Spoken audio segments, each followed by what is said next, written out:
This is a test of the closed captioning system.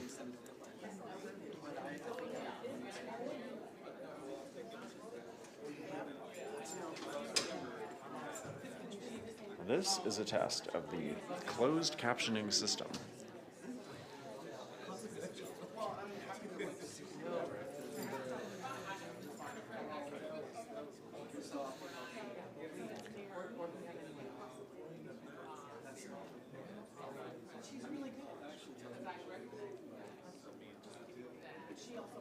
This is a test of what? This is a test of the closed captioning system. Hi. This is a test of the closed captioning system. Oh, they're coming out of...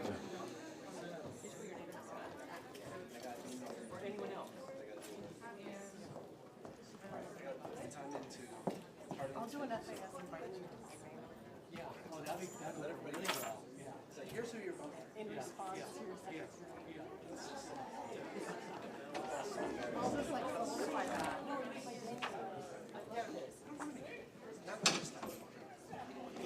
Not today.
They don't like that.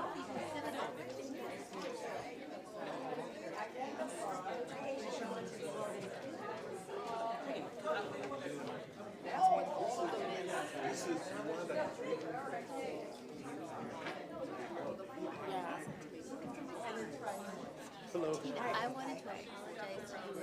I totally misread. I totally misread. And following protocol.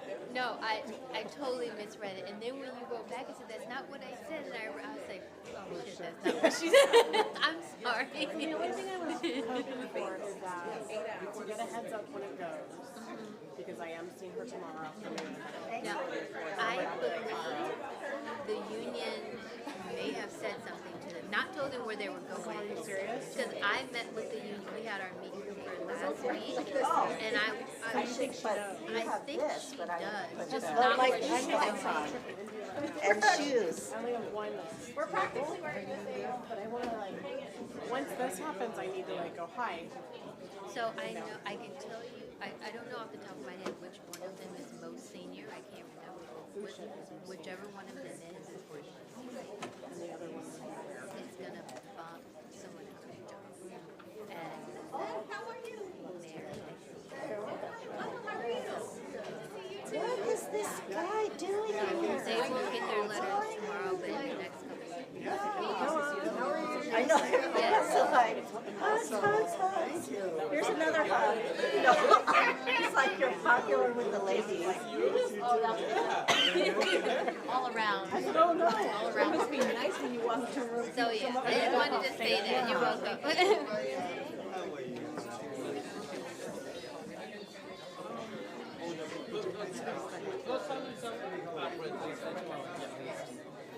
Well, so initially I like called this meeting with like all four of us. So Will and I was like, oh, we'll talk about blah blah blah.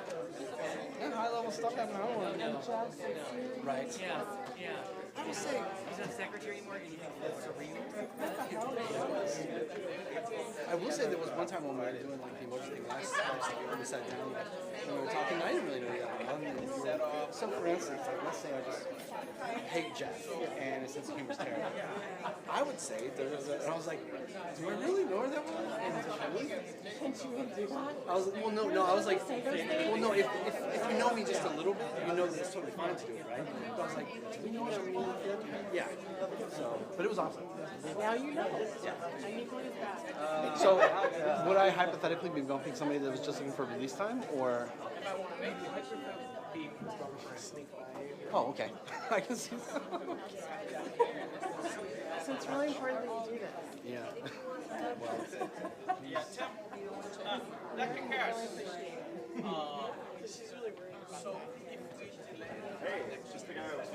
Did you just come out here and turn this off? Hey.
Let's call the meeting to order at 7:08.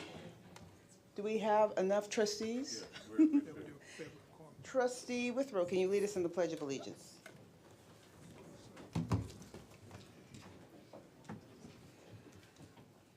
I pledge allegiance to the flag of the United States, of America, to the republic, which stands, one nation, under God, indivisible, with liberty and justice for all.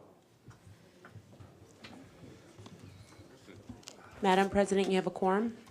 Thank you. We'll call the meeting to order at 7:08. The first thing on the agenda is the readout of, well, you've done the roll call, so the readout of the action taken in closed session. Thank you, Madam President. The recommendation to appoint Anita Black as interim vice president of the Instructions Merit College effective September the 5th, 2018 through December 5th, 2018 at $145,000, excuse me, $142 annually. Ayes 7, no, 0, abstention 0, absence 0. Thank you. That's all we have from that, Madam President. If Ms. Black is present, could she please stand up so we could congratulate you? The next item on the agenda is the approval of the agenda. So moved. I'd like to, so it's been moved and second, I'd like to make a motion that we move a few things to our,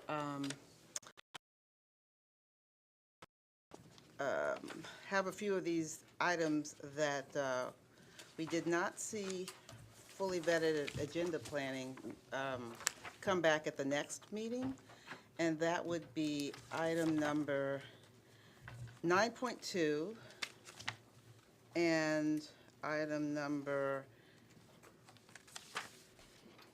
let's see, where is that one? Item 9.5. Trustee Badia, did you see any additional items? There are a few items that need to be moved to action, and that begins with 9.3.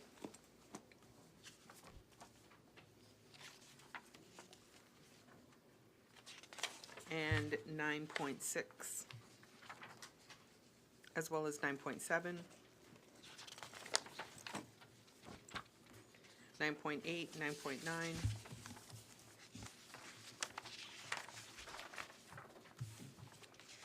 that's it, thank you. So, Madam Clerk, can you read that back for us, just so we're clear? Madam President, I've got some other items I'd like to move to action. Okay, Trustee Gonzalez, you in? Yes, I'd like to move 9.1 to action, 9.4,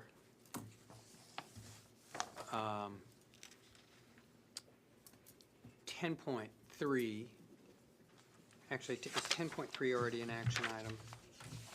That already is? Okay, yes, 10.3, 11.1, and then 12.1 is in fact already in action. Thank you. So, Madam Clerk, can you read that back to us, please?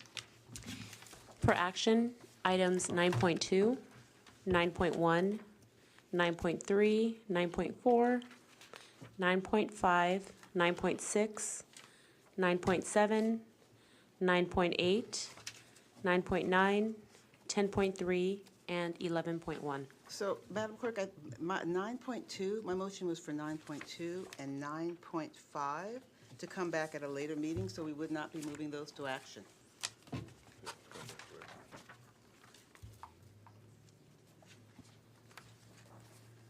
Our process is generally to vet everything a week ahead, and if there's some additional information, so that trustees can get their questions in before the meeting. So the action ones will be then, was that 9.1 and 9.3, 9.4,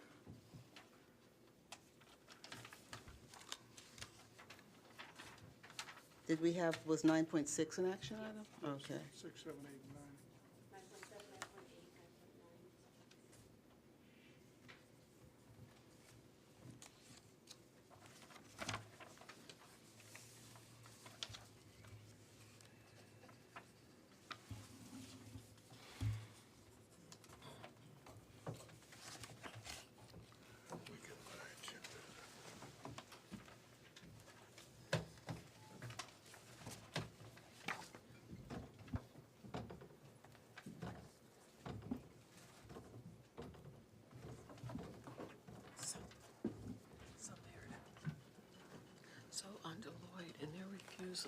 Was this on that last 400,000 piece, or this is on the total piece that we're?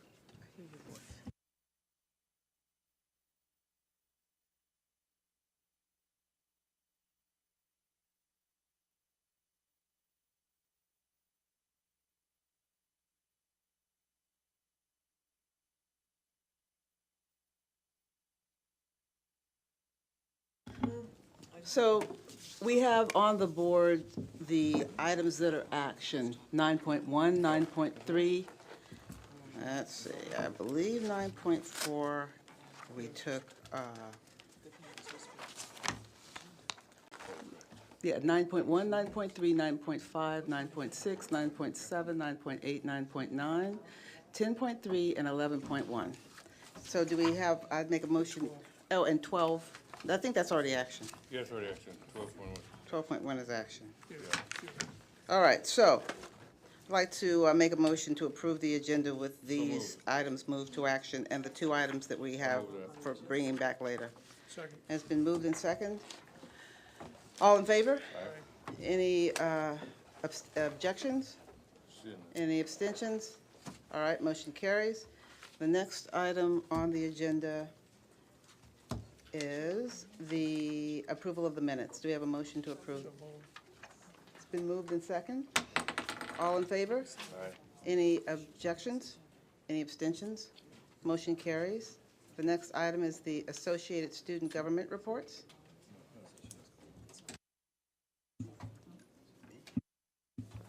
Students are coming up now.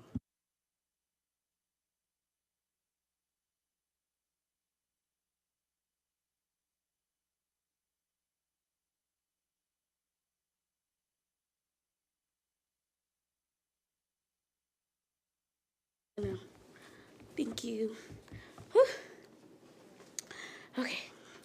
Hi, everyone. Good evening, Board of Trustees, Peralta family and community members, and my fellow constituents that are here. For some of you that may not know me, my name is Yamis Johnson. I serve on the Associated Students of Merritt College Council as the president for the 2018-19 academic year. I haven't been here since July, so this is why I'm coming before you to update you what exactly ASMC has been doing since then. Our club council was able to hold a orientation July 20th. There was 11 clubs that were present on that Friday morning. We were excited and ecstatic to have them there so they can learn how ASMC runs and how they're able to make this campus more lively while they're here, and that we appreciate them. A few of us attended our Merritt College Flex Day. We learned a lot while attending, and now we're gaining better ways of working with our Merritt College Classified Academic and Administration employees at the campus. We've had 3 council meetings so far, and each meeting has basically been bliss. We're talking and communicating with each other way better. We are even starting to understand our differences better, so now we know exactly how to work with each other while we're in our meetings. And lastly, we were able to gain 2 new members to ASMC. The great thing about this is that there are more students becoming interested about ASMC, either wanting to join or gaining more information, which is making us happy. Our progression started off slow, but now it's starting to pick up, and we are excited to see how this year turns out. Sorry, my report is short. I just made it very short because, as you can see, I can't stand for too long. But love you all, and I will see you at the next board meeting.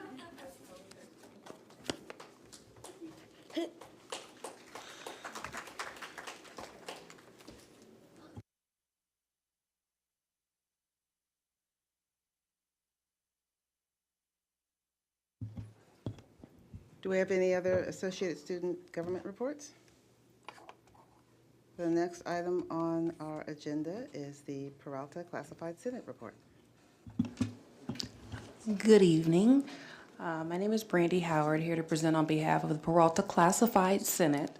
I just want to announce that we are entering into our elections, and we'll have our officers seated by the upcoming board meeting, September 25th. Some of the things we'll be focused on moving forward are professional development, especially as it relates to guided pathways and how Classified Senate can be engaged in making sure The processes are fully implemented on each campus. Thank you. Thank you, Ms. Howard. The next item on our agenda is the District Academic Senate report. Good evening. My name is Donald Moore. I am the new District Academic Senate President. So thank you very much. I am here,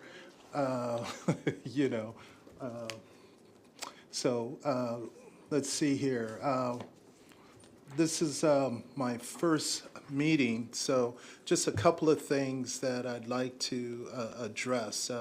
We just had our District Academic Senate meeting today, and two things were primarily on the agenda. The first being the issue of AB 705 for the board, and I hope everybody else understands that we are at a very short time frame in which to complete curriculum. And so the DAS is very concerned because we want to be able to get this curriculum done and pass through the curriculum committee and CIPD in the time frame that we need, which is literally by November. So committees have been formed and people are working on it, and we hope to have those done. But obviously with the crucial time frame, the short time frame, we are really trying to work with everybody to make sure that the curriculum is completed. The other topic that we had today, we were discussing the Peralta 1 upgrade.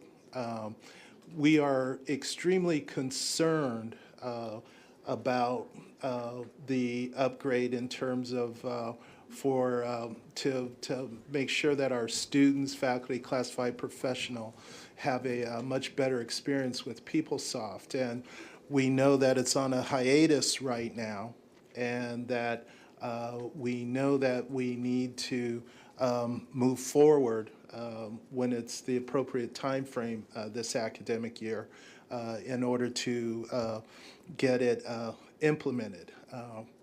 We strongly urge the Board of Trustees to ensure that a successful and timely implementation occurs with this Peralta 1.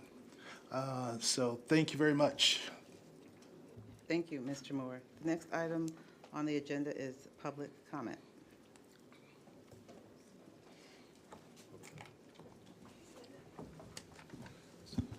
We have Richard Thole, Jennifer Shanowski, and Jeff Sanseri. Richard's not here right now, so. Do you want to speak? I do. So good evening and welcome back everyone to a new academic year. I'm happy to be here. Yesterday, I want to let you know the PFT celebrated Labor Day at Laney College. We had a picnic where we had over 200 labor activists, educators, community members, family and friends join us. The PFT gathered with members of the Oakland Education Association, the Berkeley Federation of Teachers, the Berkeley Council of Classified Employees, the California Federation of Teachers, and City College's Local 2121. We celebrated the many battles that labor has been fighting in this past year and won, and we also discussed the many challenges that are in front of all of us. I stand before you tonight wearing red with the deal, red for education, to celebrate Labor Day on this day after Labor Day, to show our unity with other educators across the country who support public education and public funds that go toward public education. One of the most important roles, in my opinion, that union activists have is oversight. In our case, the PFT has really tried to ensure that the public funds that are entrusted to us are being properly spent in the classroom and thereby translated into positive outcomes for our students. One of PFT's concerns over the last year has been the disproportionate use of funds by the district office. In tonight's budget that you will be considering, the district office takes more than 1/3 of the unrestricted funds in the budget. And it typically claims that it takes the lion's share of these funds because the district is providing much-needed services to the 4 colleges and to our students. Services are supposed to include timely payment of faculty and easy registration of students for classes. On these 2 issues, as we know and we've heard time and time again, the district has stumbled badly. Other district miscues include the bungling of contractually mandated step increases for faculty, the untimely payment of faculty office hours, and a failure to transition to the use of electronic timesheets and online leave of absence reporting. The district took these projects on last year, but will not, it appears, deliver on them. The turmoil in the district right now continues, and there's no clear communication, and there's not a clear path out of this mess and towards a more productive future. Tonight, you will approve another budget that was not properly vetted through shared governance. You have no choice because the deadline is here, but the PGC, our highest shared governance committee, has not seen and approved this budget. This budget will decrease the allocation of unrestricted funds to each of the colleges while keeping the district budget essentially flat. It continues the trend of more money going to the top and less money going to our classrooms. The parcel tax that we keep hearing will be spent differently now has a smaller amount budgeted for part-time faculty this year compared with other years. And while we do realize that this is an attempt to be more honest with our budgeting as compared to our spending, it's really disconcerting to realize that that honesty means that we are budgeting less money to an area that we know impacts students the most. I'm afraid that this year we're going to hear more promises about how things are going to be different. I'm afraid there will be more blame passed down and around without any decision makers taking real responsibility. I'm afraid that the revolving door of highly paid administrators will continue to spin. Without your leadership, trustees, we can really only look forward to another year of exactly the same thing. So please, I implore all of you to help us to do things differently and to make things better this year by really making them different this year. Thank you.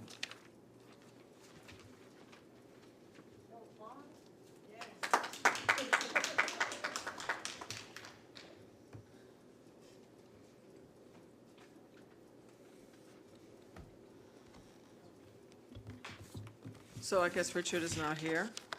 Jeff Sanseri, are you going to speak? No, good. Thank you. Daniel Silver. Oh, David. I'm sorry, David Silver.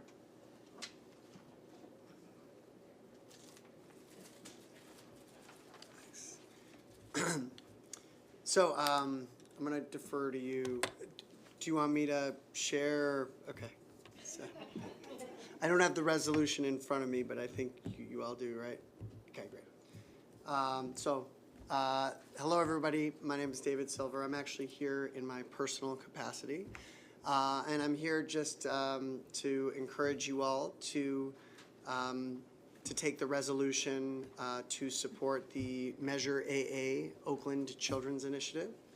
And that resolution, I believe you all have. If you want information a little bit about it, it's right here, and I'm going to highlight a few things for your consideration.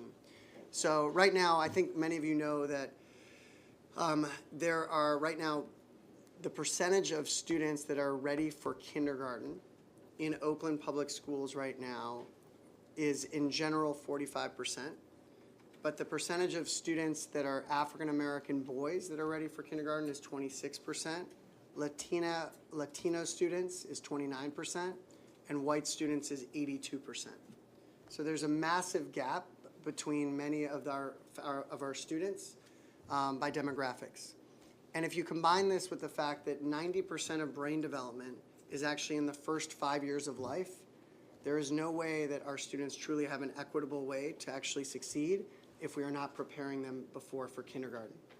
Second is that we want to make sure that we are supporting our kids all the way through. The Oakland Children's Initiative, the Measure AA, would support every single Oakland Public student who is 4 years old from a low-income background to have access to high-quality preschool. That's what this would do. In addition to that, it would provide preschool for many of the 3-year-olds from low-income backgrounds, as well as some other students that are 3 and 4 as well. Also, it would be providing support for not only those students in preschool, but supporting them cradle to career to make sure that they have the access to be able to go to college, complete a certificate program, and be able to be successful in schools like Peralta. As some of you know, Peralta has been a leader in making sure that students from Oakland Public Schools are able to have access to free tuition at the school for the first semester and then now for the first year and a half. This would be augmenting some of those supports as well. The people that have been supportive of this measure are, and actually some of the co-authors are on the back of this sheet right here. So I'm not going to read all of them, but a few include SEIU, include the Alameda Labor Council, Barbara Lee, Nancy Skinner, Rob Bonta, Mayor Schaaf, the NAACP, Latino Education Network, and as well. And then I'm happy to answer any questions. Thank you, Mr. Silver. I think what we'll do, since we have the agenda that's got Measure AA on our action item, is ask for a point of personal privilege after we finish the public communications and move that ahead of our presentations since you're here, if anyone has any questions. I would like to move that item, so, Madam Chair. So we'll move, so we have a motion and a second? So we'll finish public comment, if you don't mind, Mr. Silver, Sure. and then we will take that item before our presentation. Oh, I just was told we have no more public comment? Richard's here. Richard.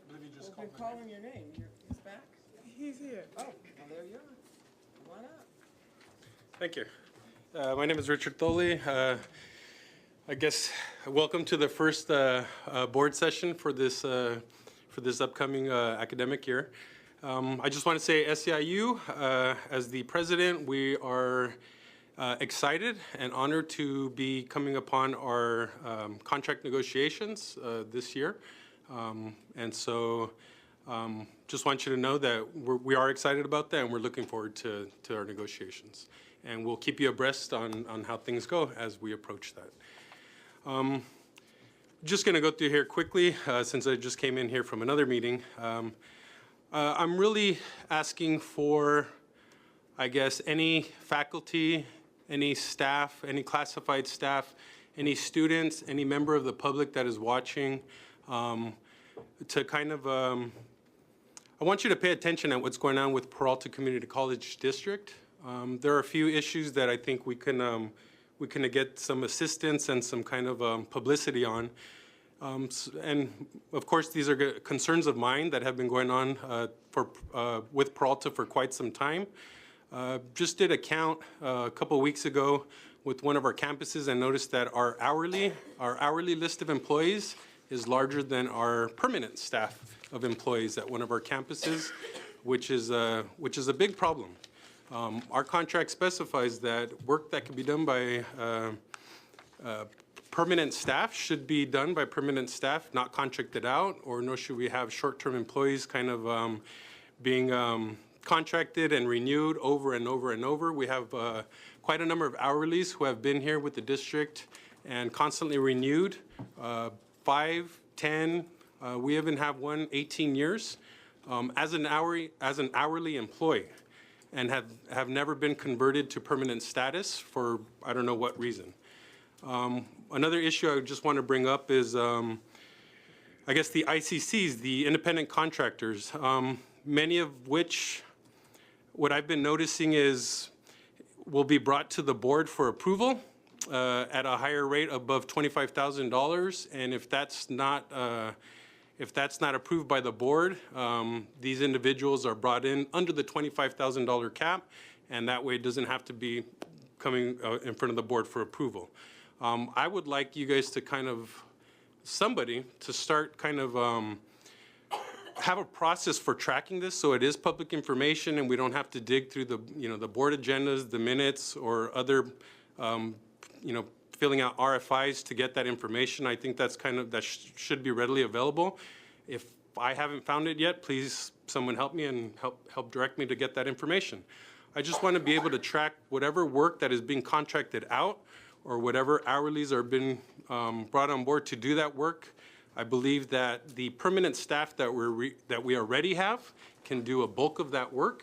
And so I'm just asking for some assistance on that, because that is something that we want to start organizing around. And I do invite the public and any classified and faculty and Board of Trustees and administration to help us out with that, because I think that's a big issue, and that doesn't help with the issues we're facing with the budget, professional work, if it's just given to new people that aren't trained properly in how to service students. Because that's essentially what we're doing. We're servicing students without any professional training, and I think that really goes far to, to give Peralta not the best name in the area. So I just once again want to reiterate what I said at the Flex Day is we all need to work together. I think we need to work together respectfully and and faithfully and honestly to service our community, service our students, and that's pretty much all I have to say. Thank you. Thank you, Mr. Daly. Do we have any other public comment? That ends our public comment. We've had a motion to amend our agenda to bring item number 12.2, which would be the resolution regarding Measure AA. Is there any discussion? Do we have a motion? There's a motion. I moved it and Jelena seconded. Okay, that was to change to modify the agenda. So do we have a motion to, with respect to Measure AA? We have a motion and a second. So we have, you got that? All right. So it's do we have any discussion regarding Measure AA? Any questions, trustee questions, discussion? Okay, well then, Madam Clerk, does that require a roll call vote? Yes. Okay. Madam Clerk, would you do the roll call vote? Student Trustee Jordan? Yes. Trustee Weinstein? Super yes. Trustee Handy? Yes. Trustee Withrow? Yes. Trustee Gonzalez-Yuan? Yes. Trustee Bonilla? Yes. Trustee Riley? Yes. And Trustee Brown? Can I do a super yes too? Okay. Thank you. Okay. Motion passes. Thank you. And thank you, Mr. Silver, for your work on Measure AA. So now we'll go back to our regular agenda, and we have a presentation on the agenda, which is the budget presentation 4. Oh, I'm sorry. I skipped Chancellor's report. I am so sorry. And I was very happy. I just want to let everyone know that this is Vice Chancellor Cole's last board meeting with us. We want to thank him for the contributions that he's made to Peralta during his tenure. We certainly have improved a lot of areas in our technology that we knew that we needed to work on, and he's done a great job helping us with those. Today, when I met with the staff, one of the things that they wanted me to make sure that I acknowledge is really the progress that we've made since he's been our Vice Chancellor. And we also, at the same time, they also told me to let everyone know that the IT staff is stellar. They do a great job, and we are certainly appreciative of them. But we want to say thank you to you, Dr. Cole, for your services to Peralta.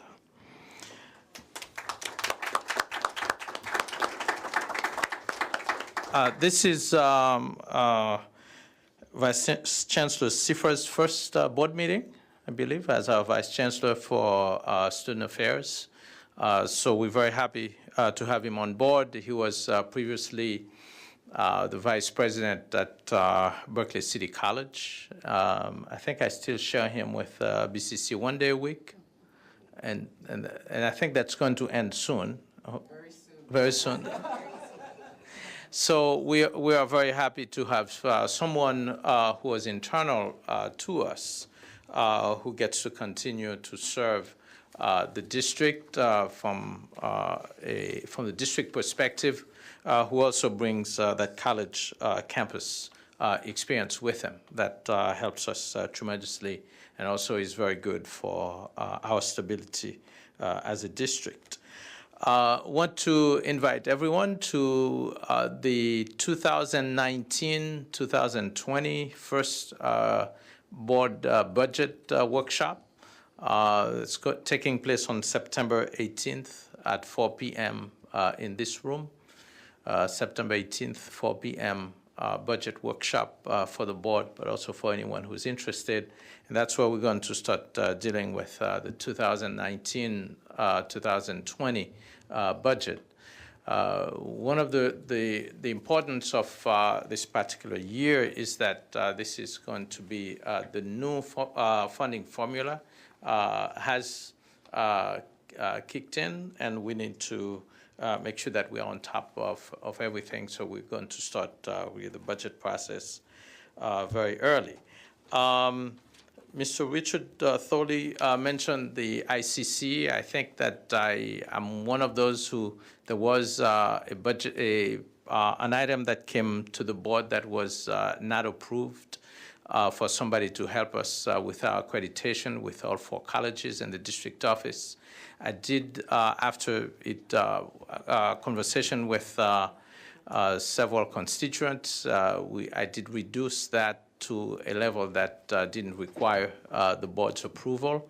But just since it was mentioned, not sure that he was mentioning that particular one, but I want to make sure that everybody knows that the scope was completely different from what was brought to the board, and I just want, in all transparency, to share that with everyone. That concludes my report for tonight. Thank you very much, Chancellor. Now we will go to the budget presentation.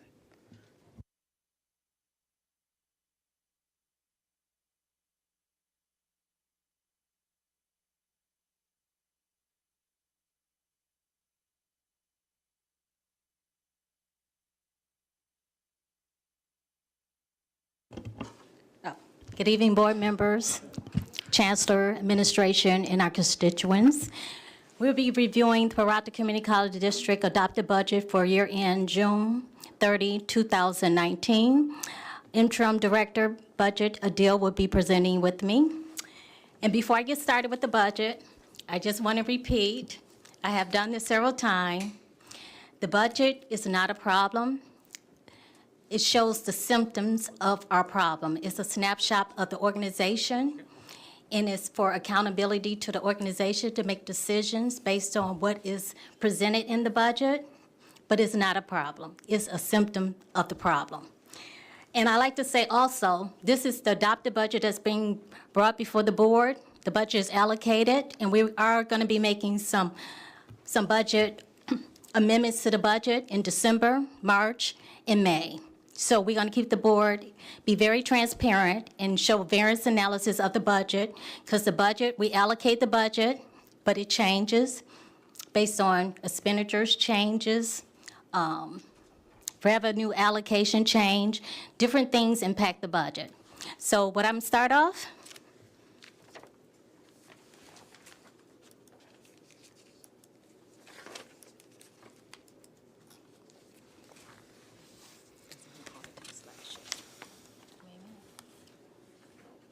What is it?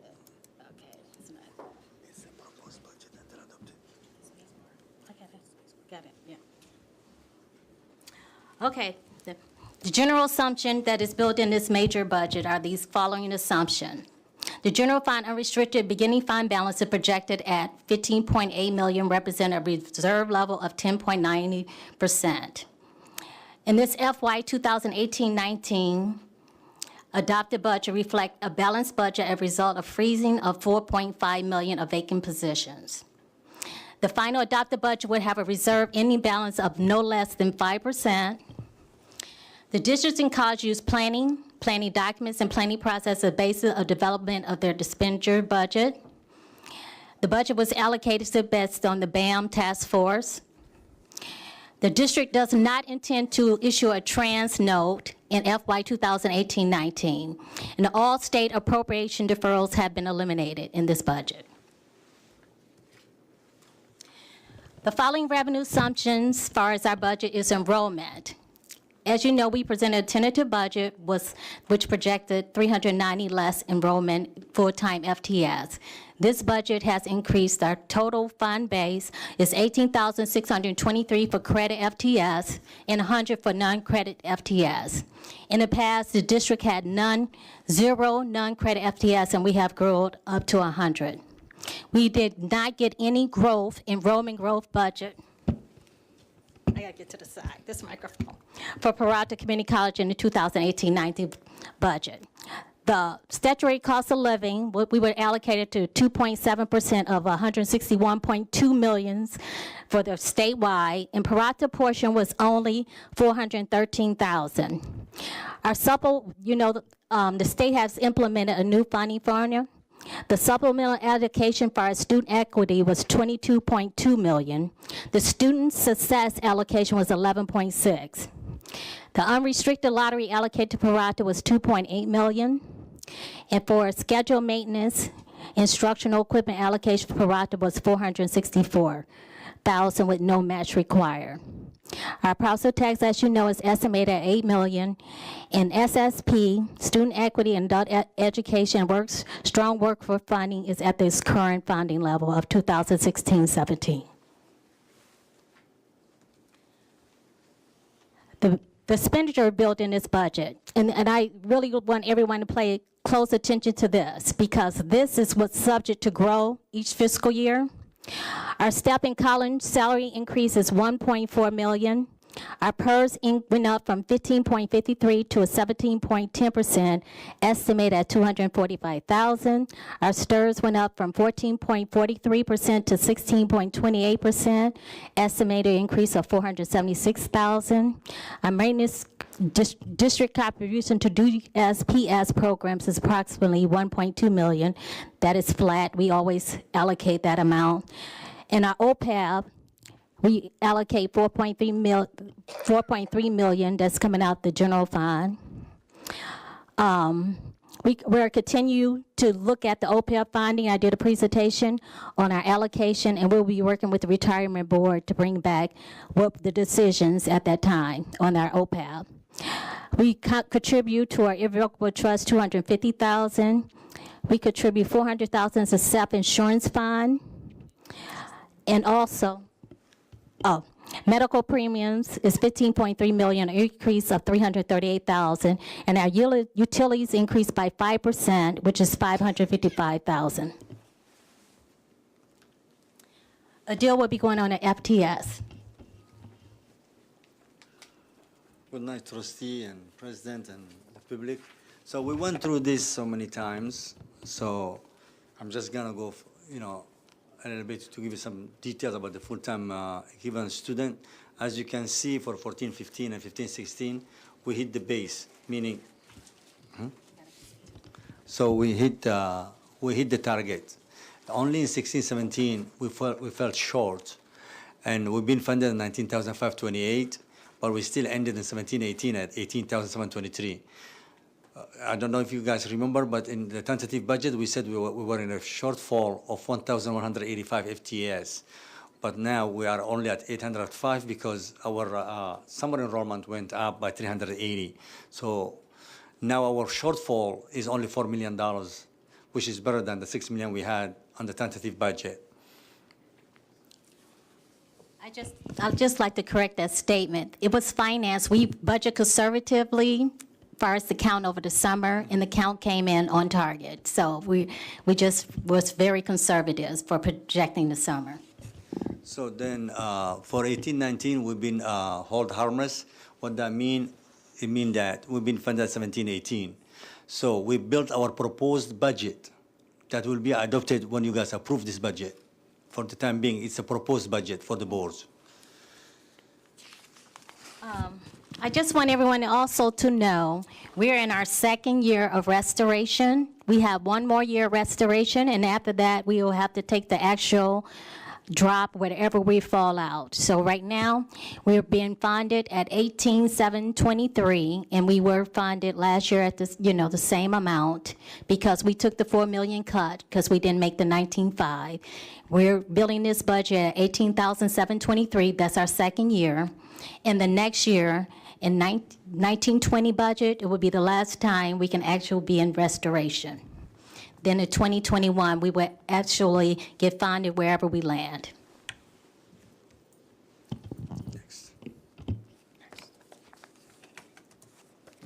This is the graph. It shows only that we've been funded at 18,723. And the reason we did this graph is to show if we really postpone 16-17 summer, we could be funded at 16,976, and we could be a shortfall of $7 million. It was a great idea to postpone the summer of 16-17, and then we counted on 17-18, which gave us that number, 18,723, and the state said with the new formula that they're gonna find us. And I think that was a great idea to postpone the summer of 16-17. You want to add something? So what Adil is trying to say, we started losing enrollment count at the right time because the state was changing the funding formula. It happened to be a plus for us because as we were dropping in enrollment, we decided to go in the process of borrowing from 16 to 17. Then 17-18, the state said we having this new funding formula, and then they held us harmless because we held that borrowing from the summer, our count is higher. So the state is holding us harmless at the higher number, which is the 18,000. So I just wanted to make sure that was clear.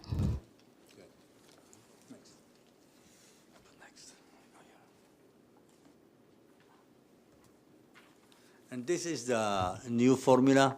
As you can see, for 18-19, still the base is very important.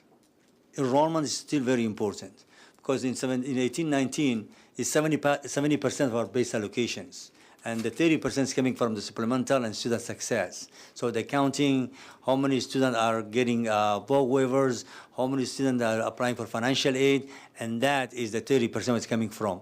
But still the enrollment will be our biggest base because it's 70% of the enrollment. So we have to make sure also that it play a big role in our enrollment, since our enrollment is going down, and that will create us in the future, problems. Go ahead, something. As you can see from the top show our base allocation for our FTS, and then we're going to, the second classification is supplemental allocation, which is equity based on Pell Grants and the Promise. In this area, the district, we were successful in increasing our funding overall because we did a comparison versus if we were flying it flat at the base allocation versus going to this new funding formula, and Parata had an increase as far as in the supplemental allocation. And then the student success allocation, which is we need some work in that classification. But as you can see the graph on the bottom, in 2018-19, our base is 70%, supplemental is 20, and student success is 10. Then the base will be start dropping over time by 5%. Next year it's gonna be 65, and student success is gonna go up by 5% until we get to the 2021, where the base allocation is 60, supplemental is 20, and student success is gonna be 20% of our budget. And this is how our formula works. It shows you the base allocations. That is the enrollment. We're getting about 85 million is the funding. And if you go to the question, the supplemental allocations, that is only 22 million we're getting. The Bell Grant, AP 540, Promise Grant, and the Grantal is 22 millions. And the third one is the 11 million. And you see on the worksheet all the students how they're funding us. The state, and the total funding was 119.2.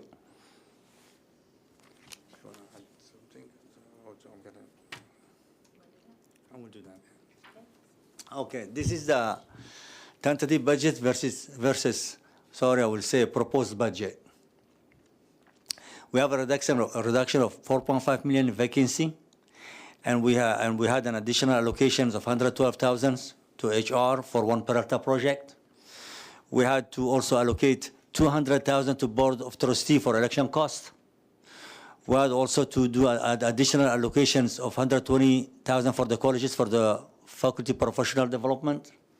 And we'll put aside, which every college do, some reserves. So in case there is an emergency, so we can pay from those reserves instead of going back and tapping on the fund balance. So that's that. And if we add all those, is $1 million. We added this slide to be transparent from the tentative budget and what happened, a snapshot when you guys seen a tentative budget versus the adopted budget based on expenditures. This budget is proposing a reduction of 4.5 in vacancy freeze and $1 million in increase in expenditures has been allocated to the budget because there is always some things that we don't build into the budget that we find out after the fact, like contracts that we didn't build 120,000 of professional development. For one Peralta 1, HR has 112K. And the election costs, we didn't include it in the tentative budget. We had to add 200K. But just a special note, we're going to be reporting on this amount that's in the reserve, and we're going to be doing a report when we do our budget amendments, how we allocated this reserve, if there is an emergency or how it has been allocated. And also, any unspent reserve at year end will be allocated back to the fund balance.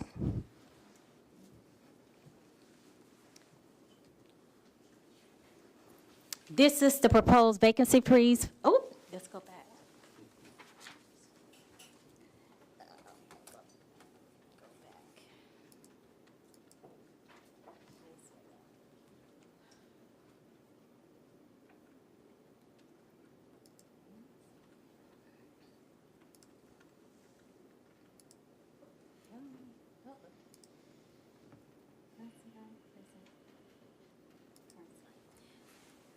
Okay, this is the proposed budget vacancy freeze for the general fund. We propose a freeze of 4.5 million. As before, you know, we propose a higher vacancy freeze around, this is the same, the vacancies came at 4.5, but I had an extra 2 million coming from discretionary. But since we had that 380 additional FTS that we didn't have in a tentative budget, it made us more positive. And also, that the new funding formula gave us an extra 2 million variance from where we would have been. So as going through the PBC process, we decided just to go with the freeze. So the 4.5 million vacancies we decided to freeze. And you can see the amount by colleges and camp. Okay, I wanted to go back to show the difference. And Alice always do this because I wanted to show where we would have been and where we are now. The first column show a projected, this is the actual, if we were building our budget based on our actual FTS, we would have 16,976 FTS. That would give us a revenue generation of 139 million. Our expenditures with Measure B included would have been 150.5 million. That would give us a deficit of 11.3 million and an ending fund balance of 4.5. But we subtract the Measure B expenditures because they're going to be allocated to Measure B. And that gives us, our revenue doesn't change, it's still 139. We had a expenditure of 142.4. It will give us a net deficit of 3.3. This is our structural deficit as we are today. This is a snapshot. We are still 3.3 million in structural deficit. And also our fund balance went down to 12.5.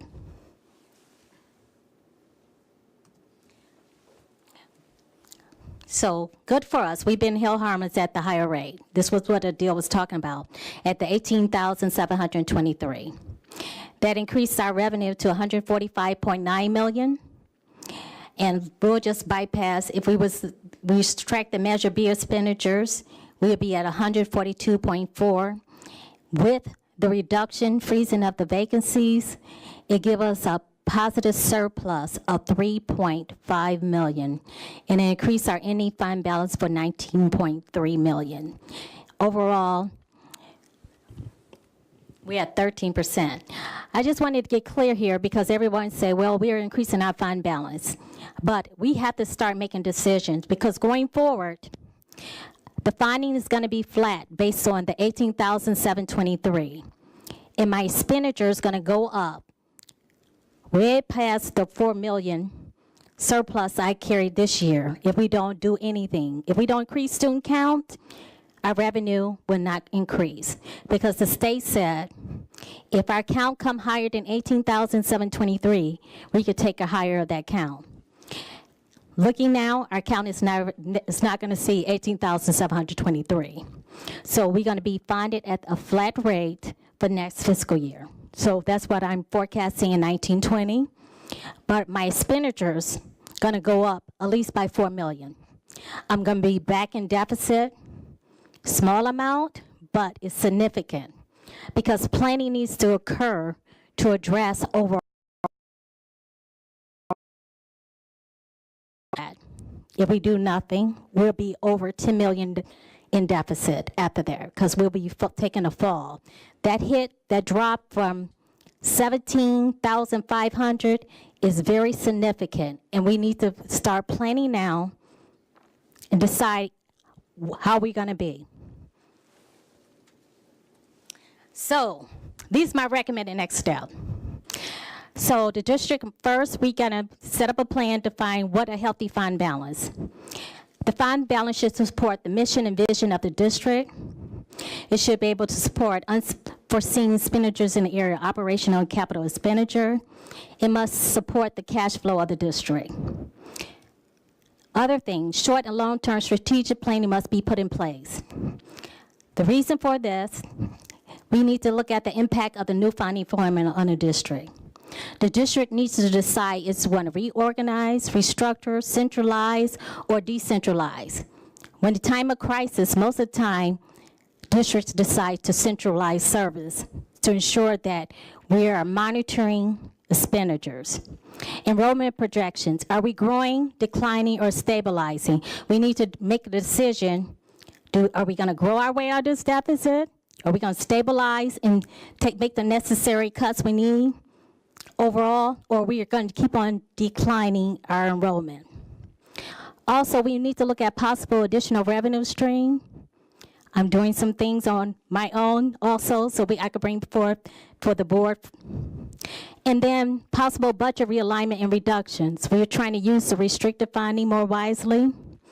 We are doing facility plan and an energy management plan.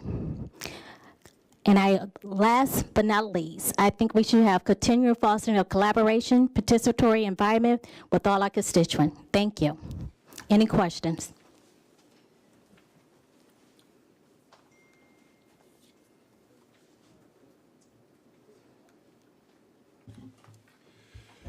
On your comment on controlling expenditures, which obviously is an important role, especially when we're as tight as we are here, how are you proposing that the expenditures be controlled? And once they reach a certain level, is the money shut off?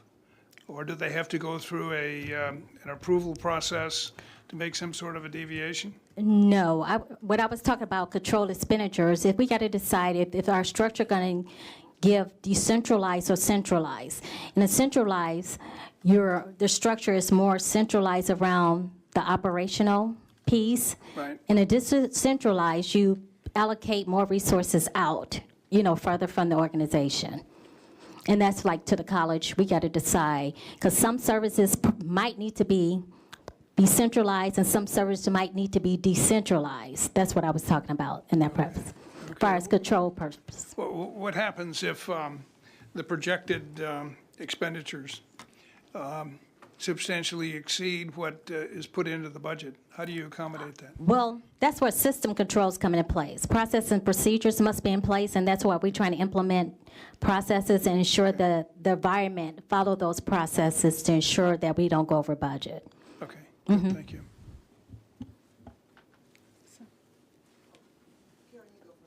Okay, thank you. Hi, thank you so much for your work, both of yours. It's very clear and it's terrific.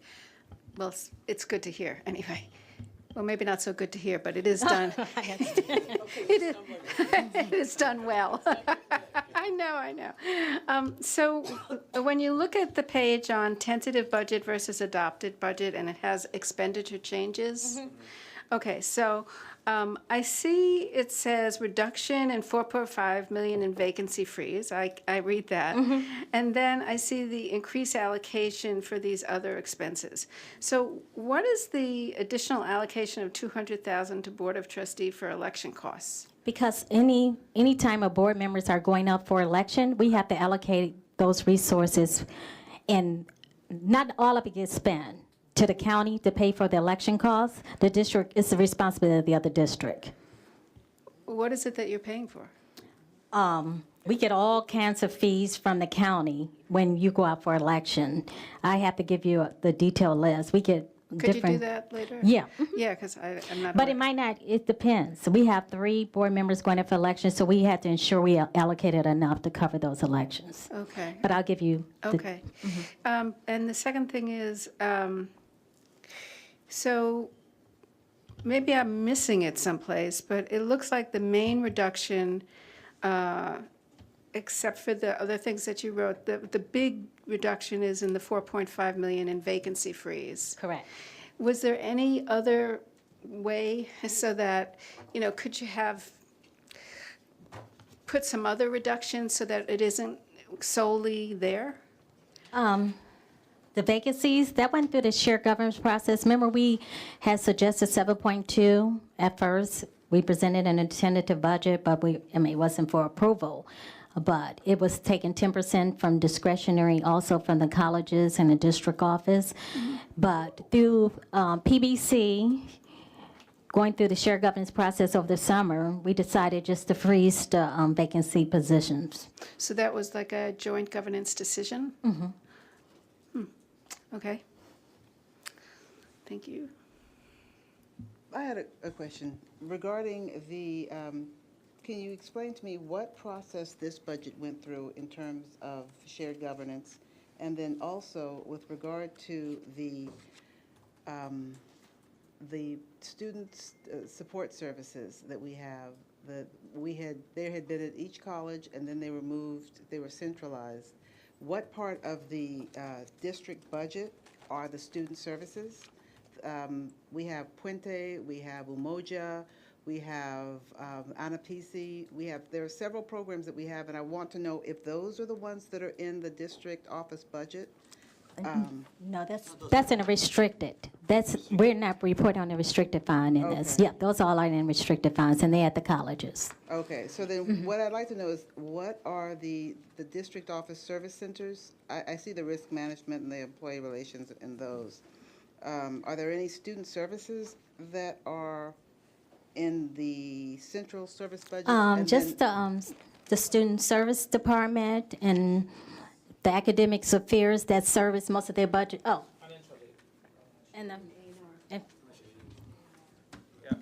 Financial aid, admissions and records are also part of the services that we provide for students.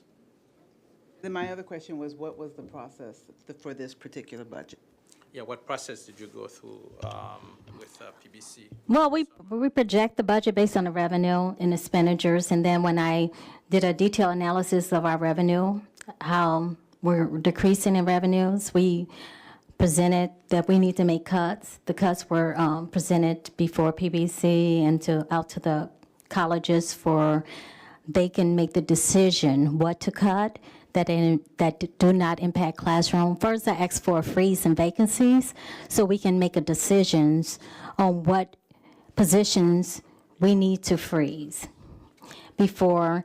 And then over the summer, we took it through the PBC process, And as the, summer progressed, we got additional revenue from the student count going up. So we decided just to leave the vacancies and freeze the vacancies at this time.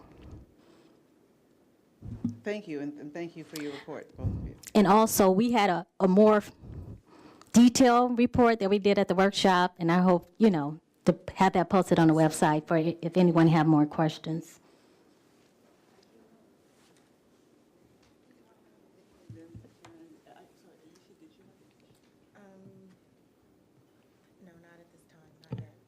Okay, I've got a number, so I'll ask a couple and then let other people jump in and you can come back to me. So on these the hiring freezes, I'm noticing that all of these hiring freezes are among faculty, part-time faculty, and actually not part-time faculty, but full-time faculty and classified. There are no hiring freezes in the administrative ranks. Why was that? Why is this all going right into the classroom? Well, and student services. Okay, we didn't want to impact employees that we have that those jobs are filled. So we had a vacancy list, and it started in March at 14 million when I initially asked for the freeze, and over time, when we decided to actually freeze it, it was only 10 million, around 10 million of vacancies, and we colleges and have them prioritize based on half of the vacancies, what do they want to freeze. And we didn't want to impact the classroom, so district office frozen part of their positions, and each college chose what positions they like to freeze. Okay. I'm not sure that, in fact, we haven't had any administrative vacancies that we could have frozen, but let me let that go for the minute. I'm noticing that in the budget, on one of the slides, you had $112,000 that you had allocated for additional, for the one Peralta. My understanding is that that's actually a gross underestimation of what that contract is going to cost us. I mean, from what I've been hearing from our administration, these costs could escalate to maybe $1 million more. I don't know. That was one department. That was Human Resource. They was working on their module at the time, and they asked for additional allocation of 112 for their.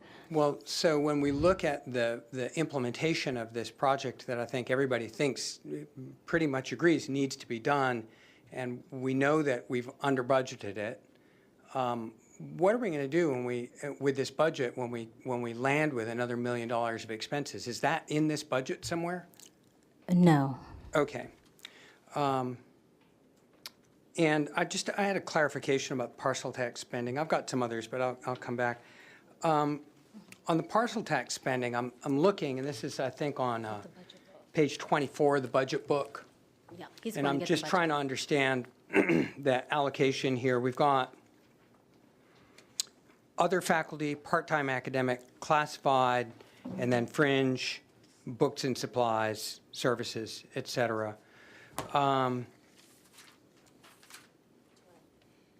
Can you tell us what's roughly how did we come up with that figure? Where did was that developed through a shared governance process? Was this the VPs of Student Services and Instruction along with the Academic Senate who said, here's our $8 million parcel tax money, we're going to divide this out according to the BAM, and we all agree this is the allocation?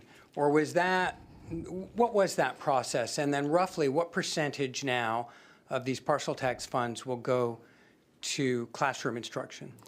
All the $8 million was allocated to the college based on the BAM. And the colleges allocated through their share government process, and they allocated to us where they budget and actually have the expenditures that's going against the parcel tax, and we allocated based on their numbers we got from the colleges. So these numbers came from the colleges. You added them up and said, okay, we asked you how to spend this money. You said, this is how we're going to spend this money. And then that's what ended up here. So this was purely a college level decision? Yes, I told the college what their BAM allocation, and they gave me the people, how they spend the parcel tax. So if Merritt College had said, well, we want to spend all this money on expansion of classroom, we could do that. Expansion of classroom? No, I said within the parcel tax language. They, based on what is written in the parcel tax, they couldn't allocate it outside of what was written in the parcel tax language. But it's clear from the parcel tax language, as I understand it, that in fact, you could spend all of that money in classroom expansion. If they so choose to, within the language of the Okay, parcel I tax. was just trying Yeah. to get, was this entirely a college-driven process? And you're saying, yes, this was entirely a college-driven I process. didn't allocate any expenditures. I asked for the directors at the business office to work with the presidents and actually tell me their expenditures at the college. Okay, why don't you move on and then I'll come back. Thank you. Karen, did you have a question? Thank you. The only thing that how do I say this? We're not exactly in a lucky position because we have frozen positions. So that's not a good thing in terms of the vacancies.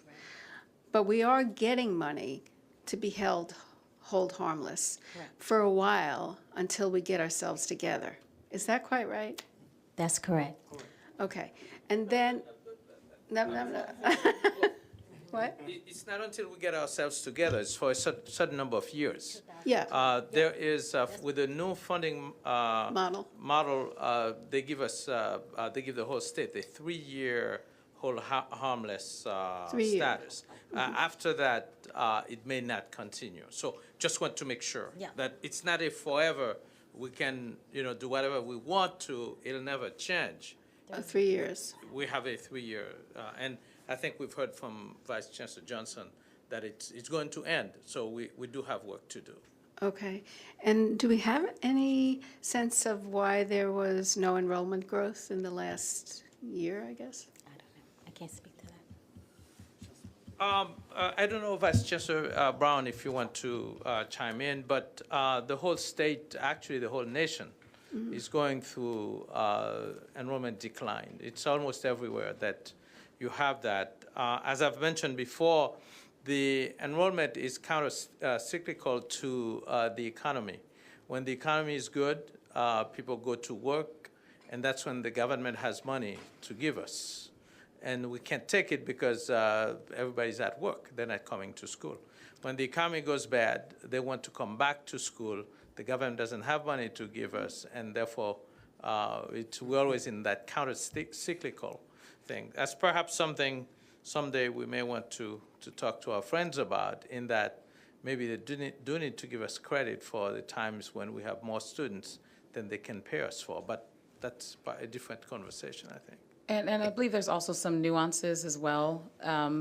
As I showed you all, we talked about the areas that have grown in spite of the decline, that we do have growth in some areas. In addition, Merritt College's enrollment has grown over the last 3 years, each year, whereas the other colleges have seen a difference in decline. So there's a lot of nuances to it for us to pick apart over this year as we plan on our big enrollment turnaround, as well as our retention and success in instituting California Promise. Just, do you think that if, like in San Francisco City College, do you think that if it was total free tuition, it would make a difference? I think that it would make a difference, especially PR-wise. It makes a big difference. And we have work to do on that to make sure our community knows about California Promise here in our area. The majority of our students are on financial aid and do not pay tuition. But for marketing, it really does help students think about coming full-time. And just the idea of free helps as well. Thank you.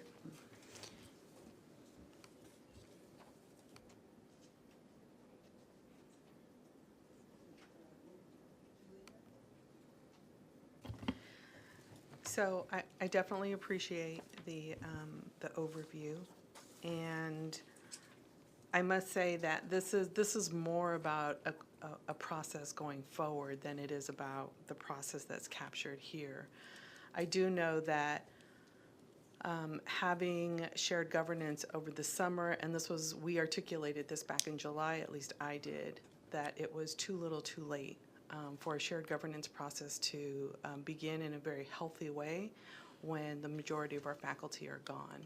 So I really would like to hear from the Chancellor a pathway forward. That's one piece.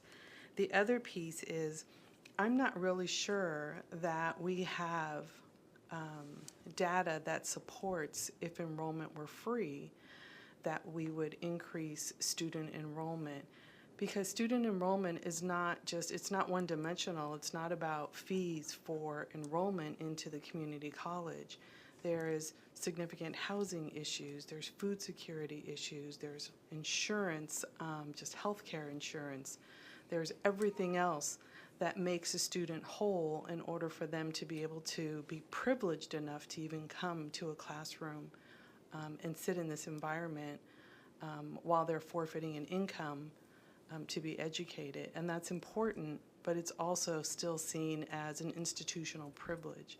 So we really have to think more comprehensively about what happens to students in a free tuition environment. Is that the way of the future? Is that really going to increase and serve students the way that students should be served?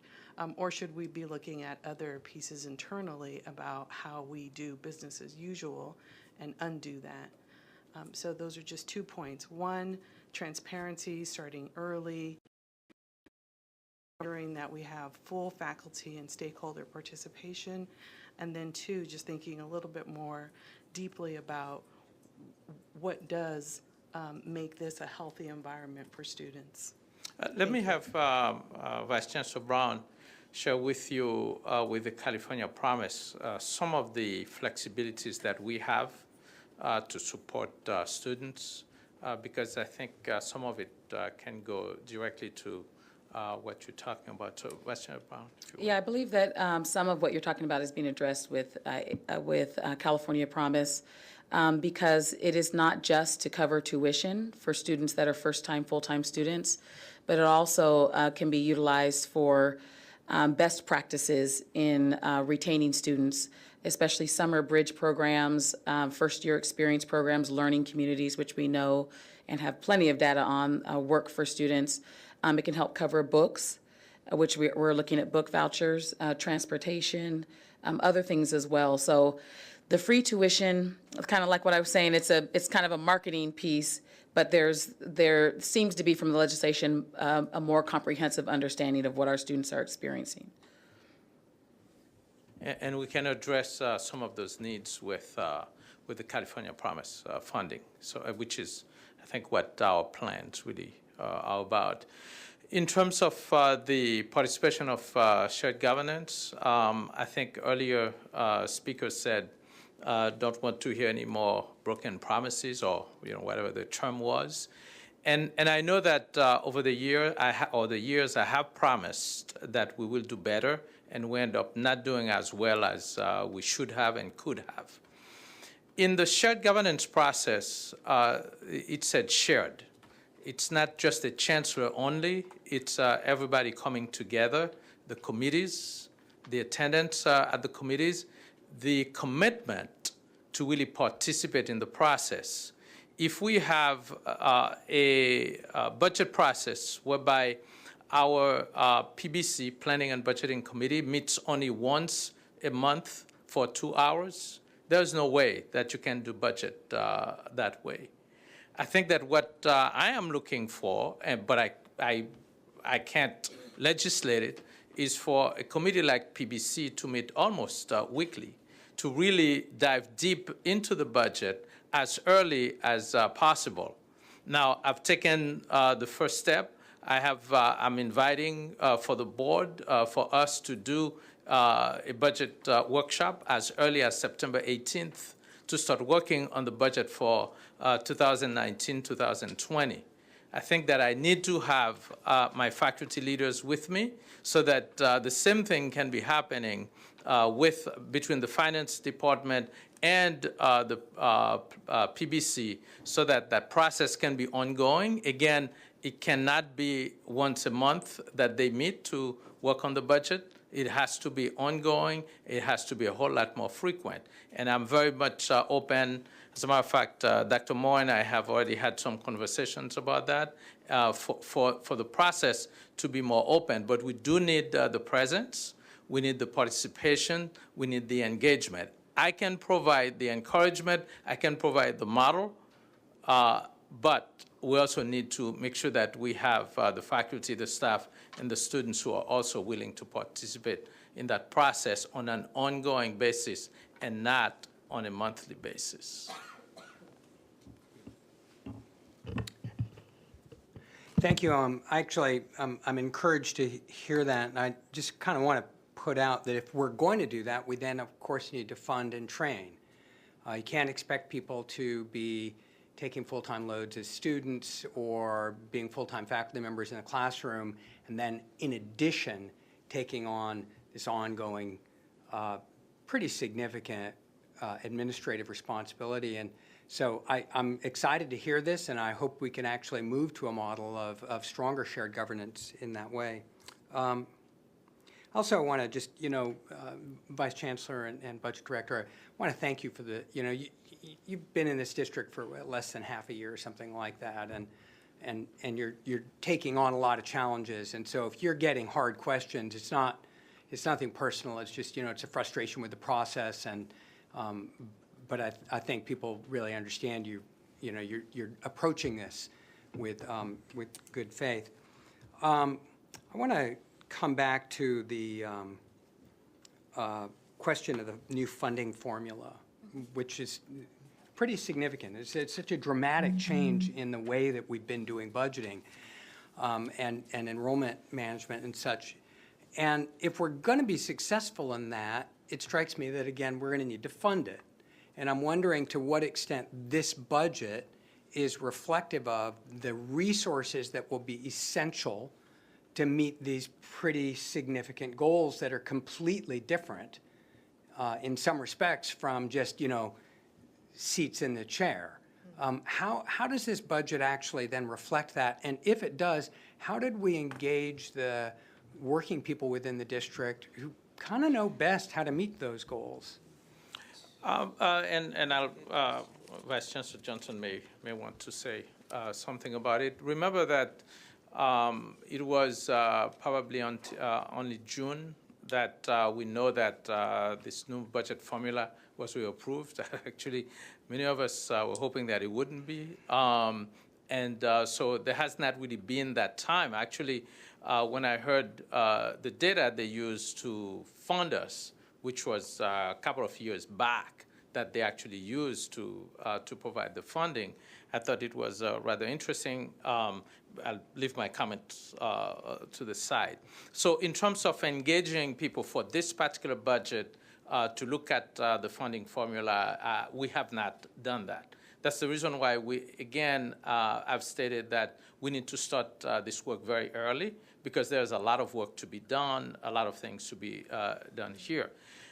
One of the things with the new budget that happened is that the governor or the legislature has combined some of the categorical programs so that they can be we can have more flexibility in them, so that the colleges can really use those funds in more creative ways in order to meet the needs that exist to have this new way of looking at things.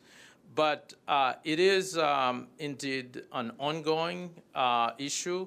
I think you heard earlier the implementation of AB 705. By implementing AB 705, whereby we have students who can take a college-level mathematics class or college-level English class, we get extra points for that in the new funding formula. So there are a lot of things that are coming together that are not there yet for us to be able to do that. So there's a lot of work that is being demanded of the colleges in order for us to get to where we need to be. And some of that is accounted for in terms of the flexibility that exists in the categorical programs, and we'll take advantage of whatever else that may come our way to make sure that we continue to support the colleges toward achieving those additional requirements that exist for us to have a better budget. So I expect that when we come back with the actuals, there's going to be a fair amount of adjustment in exactly this regard. And my observation on this would be that this new funding formula actually is adding on a ton of unfunded mandates. They're basically expecting us to hit all of the enrollment goals that we used to hit. They're going to pay us less for them, but they're still expecting us to hit those enrollment goals. And we're pretty significantly penalized if we don't. And then on top of that, we have all these new goals to hit. But we're not getting any extra money for it. And that's actually a really significant problem that you understand better than I do because you live with it day to day, all of you. I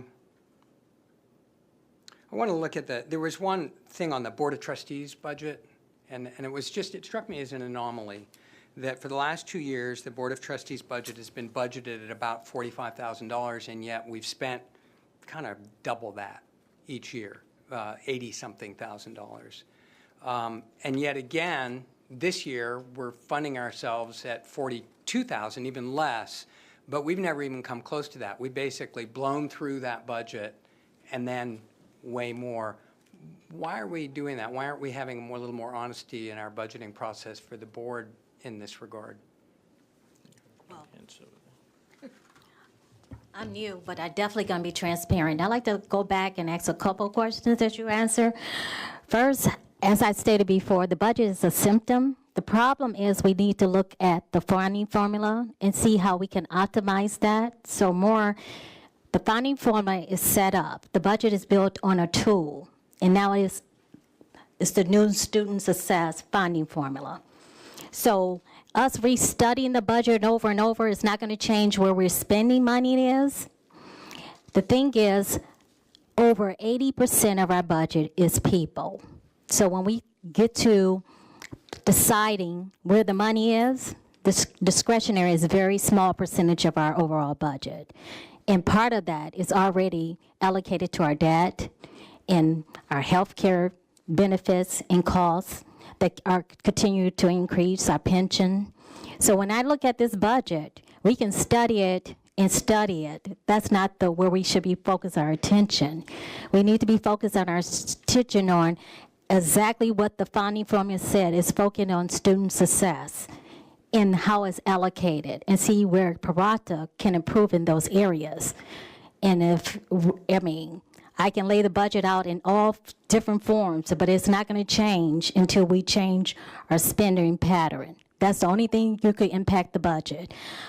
As far as the trustee, I'm going to be doing budget amendments. We're going to be transparent, and we're going to see where the money is and the variance analysis of those monies. That's all we can do overall. That's my role. The board is our administrator, and you guys have to decide about if you need to increase your budget or have transparency, be more.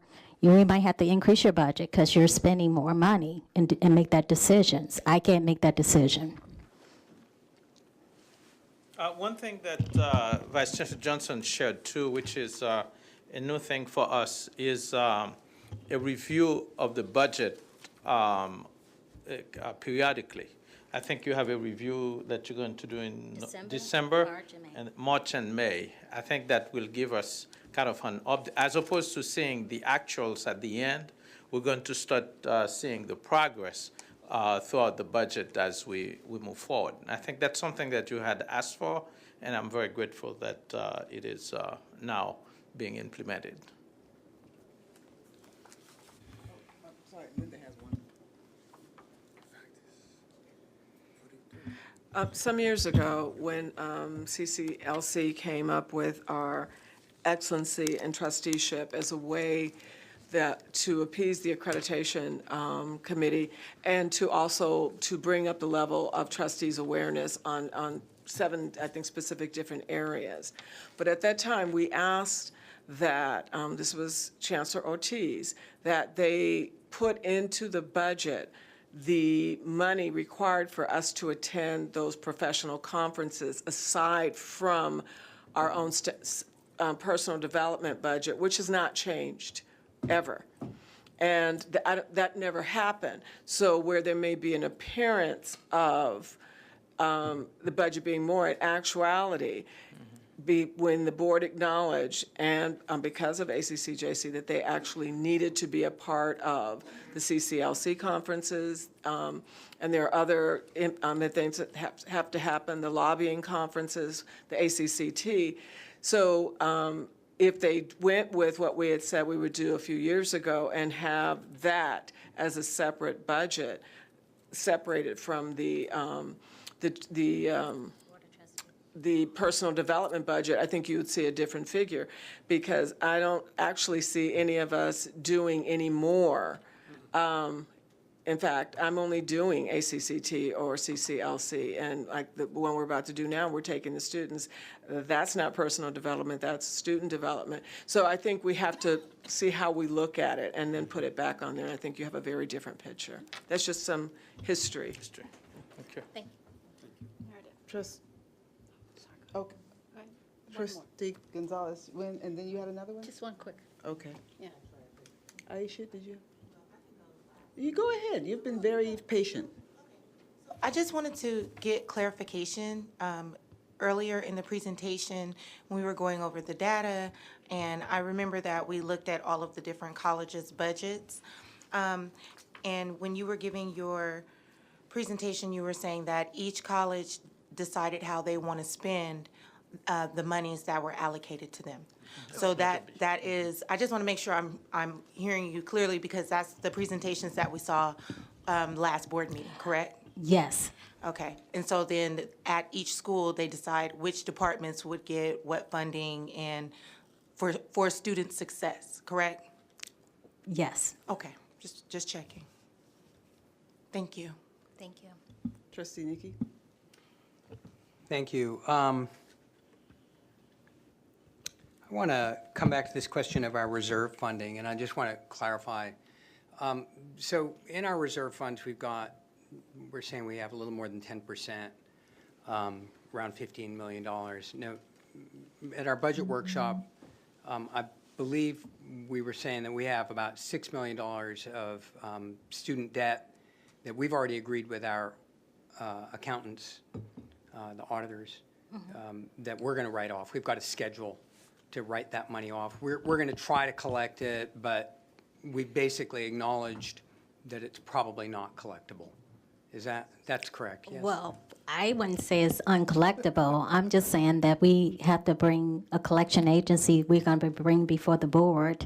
We implement COTOP, and they're going to go for anything 4 years and older, and then we trying to get a new collection agency to do the current year and 3 years back. I don't consider any funds uncollectible, but definitely you can't keep that liability, that receivable on your books for long term. So the auditor's only telling us we got to write out portion over time, and hopefully we can implement collection of some of those. They're still there as far as us as collectible revenue. They just not on our books as collectible. It's just that if we actually went to try to spend that money, we'd have a hard time spending that money. Normally, when you think of assets, you think of money that can actually be spent. And so just for transparency and clarity, I think it'd be fabulous if we broke down what, in fact, is our ending reserve made up of. When we say we've got $15 million of ending reserve, let's break it down into different funds so that we know realistically, and everybody can then assess. And you can have your opinion about, well, we're going to, we can collect that money, et cetera, but I don't know what the rest of that is made up of either. And it just gives me pause to, as a trustee, thinking about how solvent are we, not knowing what else is in that other than that funny money that we discovered last year we had been continuing to accrue. So you don't need to respond on it. I just wanted to. Okay, something we'll take into consideration. If at some point. And have discussion with shared governance. That'd be great. I want to come back to this vacancy freeze thing because, Vice Chancellor, you'd said this was based on the fact that we didn't have any other vacancies, that all the vacancies were faculty and classified vacancies. And I just want to clarify, so right now we have no administrative vacancies. We have no administrative vacancies that we could look at and say, yeah, Everybody else is freezing. We're going to freeze as well. We got none. Yeah, I don't think the Vice Chancellor said that we didn't have Oh, okay. administrative vacancies. Well, so then let me come back to the question. Why are all the hiring freezes in the faculty and the classified and not in the administrative ranks? Not one penny of the frozen funding frozen vacancies are coming out of administration then. Why is that? I don't think it's accurate what you're saying. Well, Trustee. I'm just looking at the slide that we got today on the presentation, and I believe it was page 10 of the presentation that we're Yeah. looking at right now. This And maybe is- this- that's incorrect, and I'll be thrilled to know that in fact we're doing across-the-board freezes, and everybody's sharing that pain, and everybody's figuring out how to get the work done with fewer hands. Yeah, you see the district office. By location. Okay, I'm trying to pull this slide back up. Thank you. I think I was looking at page 10. Oh, let me. So I'm looking at page 10 of, that's titled Proposed Budget Vacancy Freezes. Okay, and then I'm looking down at positions. So full-time academic administrators, on that line, academic administrators, there's nothing on the vacancy savings. All that red area in the middle there's nothing there. Is that just an omission by accident, and that the district office 1. Well, some of our jobs are certified and considered classified, so they are being the classified position area, even though they are administrative. So one of the things that I've discussed with the team is that we have academic administrators and we have classified certified academic administrators, and then we have classified administrators. We lump in our budget the classified staff with the classified administrators. So that's why you're not seeing it there. That's something we do want to change for the next budget. So, but those positions are within the classified. So And- what you see as classified is not just classified staff. There's classified administrators there as well. Okay, and at the college level, any administrative freezes? What we let the president At Berkeley, during the time we were given the budget reduction direction, there were no administrator vacancies. And if they were already posted for hiring or in the process, we were told, do not eliminate anything that was already in process. But we didn't have any vacancies, so not administrative. At COA, we do have administrators in our $435,000 reduction in savings. Trustee Nikki, I think Trustee Withrow was waiting to talk. Yes. Are you done, Nikki? I think I just had one last, if I can just look at it here for a second. No, I think I'm good. I think I'm good. What I would like to just say on this thing, though, is, so what I'm understanding is that any faculty or classified position that was already posted went forward. There were no pullbacks on those, and that was true across the board. Any position that was already posted, was already out on a search, a committee had been formed or whatever it is, those all went through, and that these frozen positions were just the ones that were available at the time, and then they didn't include anything that came vacant afterwards. So anything that came vacant afterwards got to be filled. Because what I'm hearing is that administrative positions that went vacant afterwards got to be filled. So classified and faculty positions that went vacant afterwards also got to be filled? It was just the ones in that one snapshot period? No, it's not that as clean as you're saying it. Okay, There thank you. were vacancies that were advertised that were pulled back as well. It depends on the timing and what the college or the district office needed to do. Taking responsibility, I wanted to communicate to everyone that any position that was already in process should keep going. and not to pull those because sometimes it's hard to do that. That message didn't go out, and therefore there were some positions that were posted that were pulled back, and others that were posted that continued. Okay, I mean, I raised this because it's just, the optics of it look really bad. And I'm sure that the reality is complicated and hard to juggle, but frankly, the optics of it do look really bad. Last thing I want to say, and I'm done, and just Okay, very because last Trustee Withrow has been exceedingly patient, I waiting for offered all to of let us him to go speak. way in front of me. I turned to him and said, you want to go? I'm the fine. question maybe? But I want to echo Trustee Bonilla's concern, disappointment, frustration that this process continues year after year, and in particular that the district budget itself never goes through the same kind of shared governance scrutiny where the colleges get to look at the district offices and say, well, wait a second, let's look at your budget and how you all are spending your money. I'm thrilled to hear that in this new BAM and in this new budget process that is contemplated. And I think that if that happens, we'll all have a more intelligent outcome. So The district office did do budget hearing, and that was open to the whole district, where we shared our budget with the whole district, anybody who wanted to come.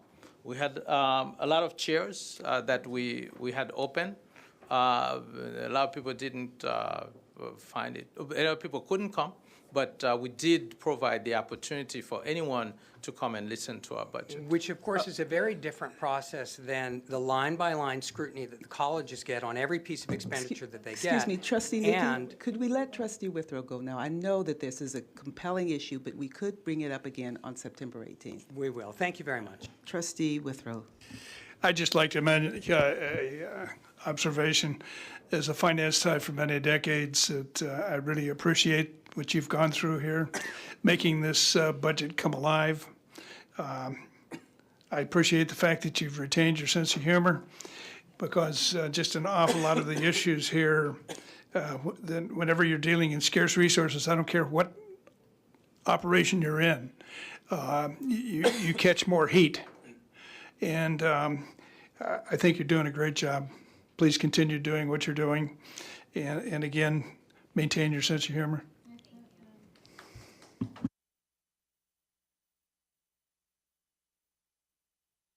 It is 8:45 and we've finished the first presentation. The next presentation is 4.2. And that is the approval of Resolution 1819-14 for the final budget. I'll move that, Madam Chair.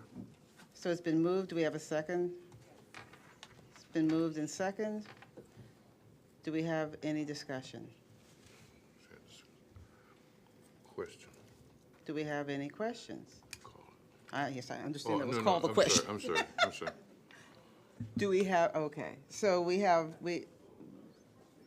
it's been moved and second, so Madam Clerk, do you need a roll call for this?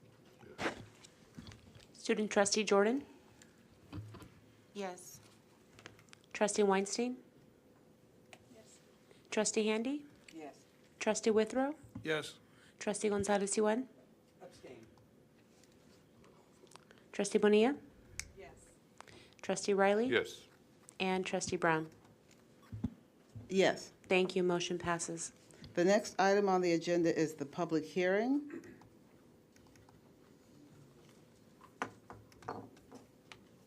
And that is item 5.1. And this is a public hearing on Resolution 1819-14, final budget presenter. We'll gavel in the public hearing. Do we have any comments regarding item number 5.1?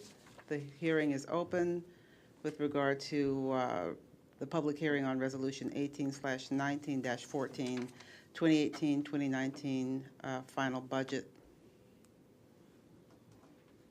We don't have any comments. We'll close the public hearing. Public hearing's closed.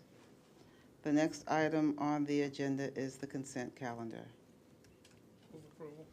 I'll second it, Madam Chair. So it's been moved and second. Do we have any comments or any questions? Now, this is the entire consent calendar, not just 6, and not as it's divided. So the motion was for the entire consent calendar. Yes. And that's been moved and second. So we'll call the question. All in favor of passing the consent calendar? Aye. Any opposed? Any abstentions? Motion carries. The next item we have is our action items. We'll start with the items that are listed on the board that were moved to the action calendar, starting with 9.1. Item 9.1, consider ratification of a contract with Kone Incorporated in the amount of $40,000 for the district-wide elevator compliance work. If we could get a motion in a second, then we could begin the discussion and get some of the questions answered with regard to this. I'll second it. So it's been moved in second. So, Chancellor, I'd pulled this item for discussion if somebody else did. I was just going to ask him who would be the responder to the questions through the Chancellor. Okay, thank you. Trustee Nikki, would you like to proceed? Thank you very much, President Meredith. This is a contract for $40,000, and I'm trying to understand, it says that moving forward, we're going to do this in a different way, but for this particular contract, we gave it to this vendor. And I'm trying to understand, why did we pick this particular vendor? And was there some emergency here that we, because this is a ratification, the work's already been done, we got to pay them. In general, we don't like to do ratifications. What was the situation here? And I'm asking because it wasn't clear from the write-up, please. Yes, Trustee, the Kone Elevator has been working with the district-wide, for the last 4 years. In other words, we went through a process of bid solicitation for which they were chosen. And since then, they've been working with us. Now, the district is in the process of going out to do a new formal solicitation of bids from vendors. However, during the summer, there were some citations, there were some testing and compliance issues for the elevators district-wide that came from the state, and that was not envisaged that was going to happen at that time. And we needed to be in compliance in order for those elevators to be available for the buildings that has them for not just ADA requirement, but other public use. So in order to avoid the elevators being closed by the state, so we had to get hold of the company that has been working with us to be able to see that we are in compliance. So that is what this contract is. So now, this was emergency short-term work, and there was no alternative. It was done over the summer, and it was on an emergency basis? That is correct. What is also, you need to also That's all I understand. needed to know. Yeah. Thank you. All right. Actually, on that issue, with regard to the elevator, we have been working on the elevator and the sprinkler system with respect to an RFP for a number of years. Yes. We had another company at one point that did not, that was not labor-friendly, the one that we were using before, and so we went out for an RFP. We got this one, but our problem is that if we have 5 years with the contract with the same vendor, then we are outside of the public contract code. And so I think, to Trustee Nikki's point, we have been requesting that there be foresight and planning, and we have the past several years of contracts that we could use to create the RFP when we go out for the bids. And I see our VC of Finance nodding, and so I'm really pleased to see that, because we have been working to improve our contract compliance, and part of the way that we do that is to gather all the work that's been done in the past and collectively incorporate that into a job-on-call contract and bid it, and then make sure we get the lowest price. And that way, we have these contracts bid for the lowest price, and then we also can include the issues that are important to us, also that are in accordance with our policy, also being the PLA.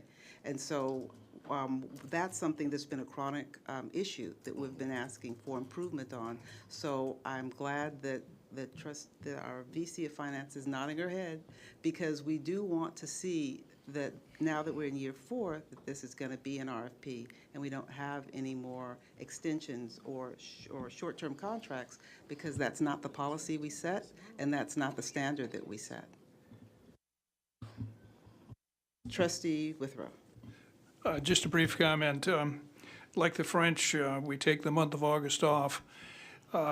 And we recognize and have for years that during that period of time, we can't bring everything to a halt in terms of the approval process. And so year after year after year after year, during that period of time, we do have ratifications that occur. To the Chancellor? I just want to say that working with the Department of General Service, going forward, we're going to be assessing all the contracts that we do and looking at see what we can do internally and what we have been doing historically, you know, contracting out, and we're going to put an RFP out there so we can get those service and define those service that because we got different contractors that doing different service, and we want to make it more concise and more comprehensive so the board can understand the type of service that we can't do internally, and we need those services outside of the district. I also want to let the board know that there is another company called ThyssenKrupp that also does elevator work that did win some bid within the district during this period of time in question. So therefore, there has been some competition going on to be able to get the best pricing. We're doing work with Lenny College Elevator with ThyssenKrupp at this point. However, I do agree that we need to do this more often, and you're going to see that going forward from here. Trustee Nikki. I just want to clarify one thing, because I'm opening the attachment that we got on this item. And it's an agreement for contracted services. It's dated August 23, 2018. But the scope of work then says that all work will be done, at least that's how I'm reading this, by June 30th, 2019. Okay, so this is a contract moving forward. Has the work already been done? It looks like this is a contract for the coming year. No, it says June 30th, 2019, because it's within the fiscal year, so that in other words, if there were issues relating to warranties that were not fulfilled or that something went wrong for work they have done, they have to, within that contract period, to be able to do that. Okay. So that is why that date is there. It's not a continuum. So we'll call the question, and it's been moved in second, so we'll call for a vote. Madam Clerk? Student Trustee Jordan? Yes. Trustee Weinstein? Trustee Handy? Yes. Trustee Withrow? Yes. Trustee Gonzalez-Yuan? Yes. Trustee Bonilla? Yes. Trustee Riley? Yes. And Trustee Brown? Yes. Thank you. Motion passes unanimously. The next item is number 9.3, and that item, 9.3, consider ratification of a contract with American Air Systems in the amount of $27,300 for emergency air compressor installation at Laney College. Move approval. So we have a motion and second, so we could begin discussion. Who pulled that item? Julie? Julie. I pulled a number of those items, I believe 9, 3, 4, 6, 7, 8, and 6. And they're Trustee all, Benai, do you want to take them together? we'll take them all together, please. I appreciate that. It's been moved in second, okay. 3, 4, 6, and 7. Let's see if I stop there. Nope, 8 and 9. Okay, so all the rest of them. And again, when these type of contracts fall under consent, and we're seeing change orders or we're seeing emergency situations arise, they should not go under consent. These have to come under action items, and so they need to be pulled and set appropriately in the agenda. So that way we can, they are flagged for us. And so again, I don't know if this is just administrative oversight or I'm not sure what the issue is, but we've talked about this in the past. A lot of these items give me heartburn, especially when they are contain change orders. And so I just want to make sure that we are consistent in placing our items appropriately in the agenda. Thank you. Madam President. Trustee Nikki? Thank you. On item 9.3, I understand this was an emergency item, and on this item, as well as several others, the bidding process was not very clearly delineated. In this one, it says there was an informal bid price quote. And if you could describe what that is, how many vendors did you get, what was the range, et cetera. It used to be, in past years, when we got items that were, bidded or biddable contracts, we would get a matrix where the vendor would be listed, the dollar amount would be listed, and then oftentimes the scores of the evaluators would be indicated with a total so that we could actually see, yeah, there in fact really was a legitimate process here. And I raise that because I think we want to, let me just speak for myself. I want to be assured that in fact we're not simply steering contracts towards our friends. There in fact is an above board process with integrity that we could show to the public to say, no, here's how it goes. This is what we did. And so on this one, it's not a huge amount of money, $27,000, but that's not nothing. What in fact was that informal bid process? How many vendors did we get? Who were they? What was the range? And why did we pick this one?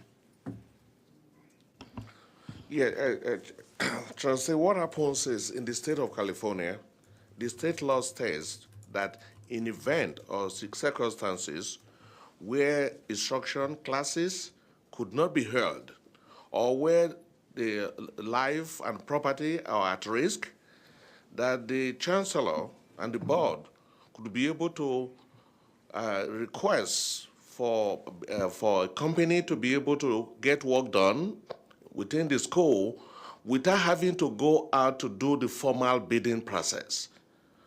That is the process that was followed here. In Laney College, they had like 2 compressors.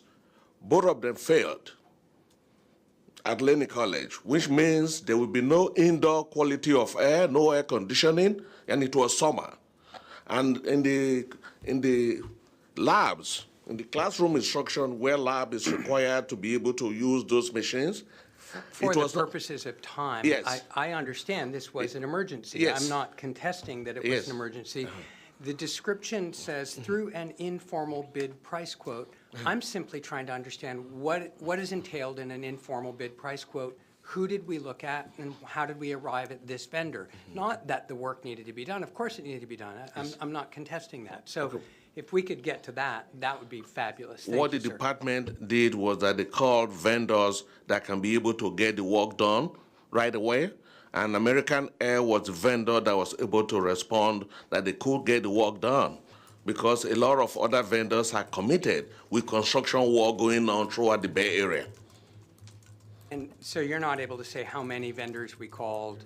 No, I'm not able to give you that detailed information right now, but I know that usually we do ask for at least, in this type of situations, at least 3 price quotes from vendors. Okay, Madam President, I'd like to separate this item from the others because I want to vote on this one separately, given the staffing. But through the Chancellor, if Board Counsel can explain the emergency process, because there is a process that I think you should explain so that we could be more informed with regard to the vote. Sure, thank you, President Brown. So the emergency process is one, as Dr. Acaro began to describe, where once an emergency occurs, it suspends the bidding requirement for that item, it then goes to the request for approval of that contract will then go to the county superintendent of schools. With their approval, the work can begin, and then there's our board's approval, the chancellor and our board's approval. I just want to assure you, the entire board, though, that the district's practices of getting informal quotes where we are not doing formal bids is very much still in place. It is intact. The manager in charge of this instance is not here tonight, can't speak to the exact number of quotes and what companies responded, but that we have been pressing and working only harder on making that happen in every instance. And I believe that that did happen in this instance. I don't have the detail of how many. And also the practice of the board items themselves, including that chart that shows the bids that were received, sometimes the scores, sometimes just the dollar amounts, the location, and the winner is still the district's practice, and you will be seeing that on the items as they come forward to the board. Okay, Nikki, if you want to pull that aside from we did 9.1 through 9.7, right? Yes. Trustee Bonilla? Yes. Okay, so why don't we pull that one out? That one is 9.3. Okay, so then we're going to call the question on 9.1, 9.4, 9.6. I've got other questions on the rest of these as well. Okay. And in general, the questions that I'm raising here are questions of kind of routine documentation that that in the past has usually been provided to the board. So if I can continue, Madam President.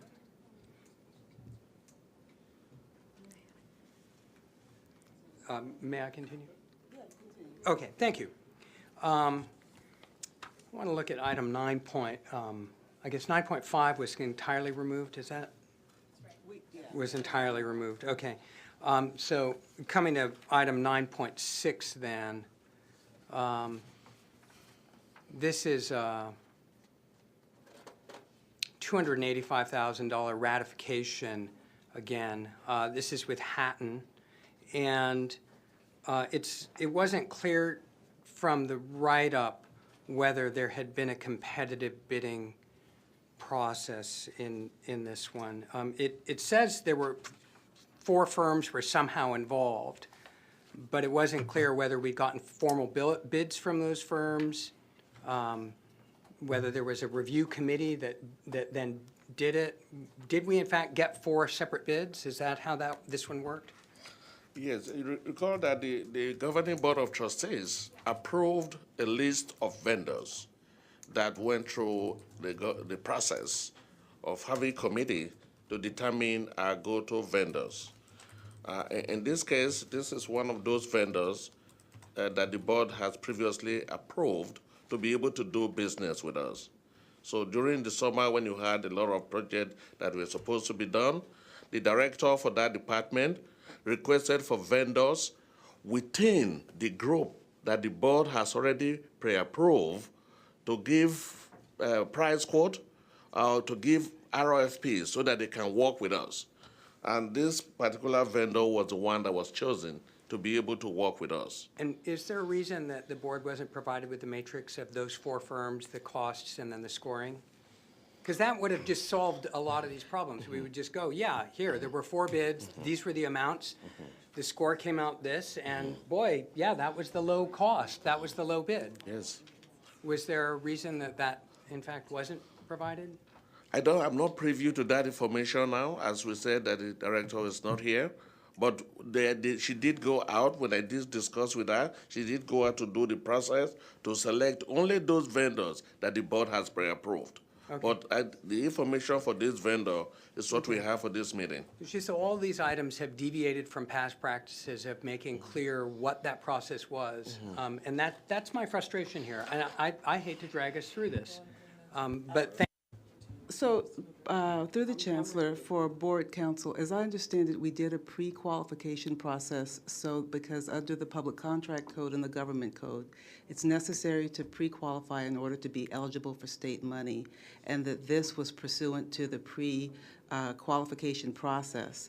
That was on a prior board meeting, as I recall. I think it's unfortunate that we didn't have the that the person who usually reports on this is out on medical leave.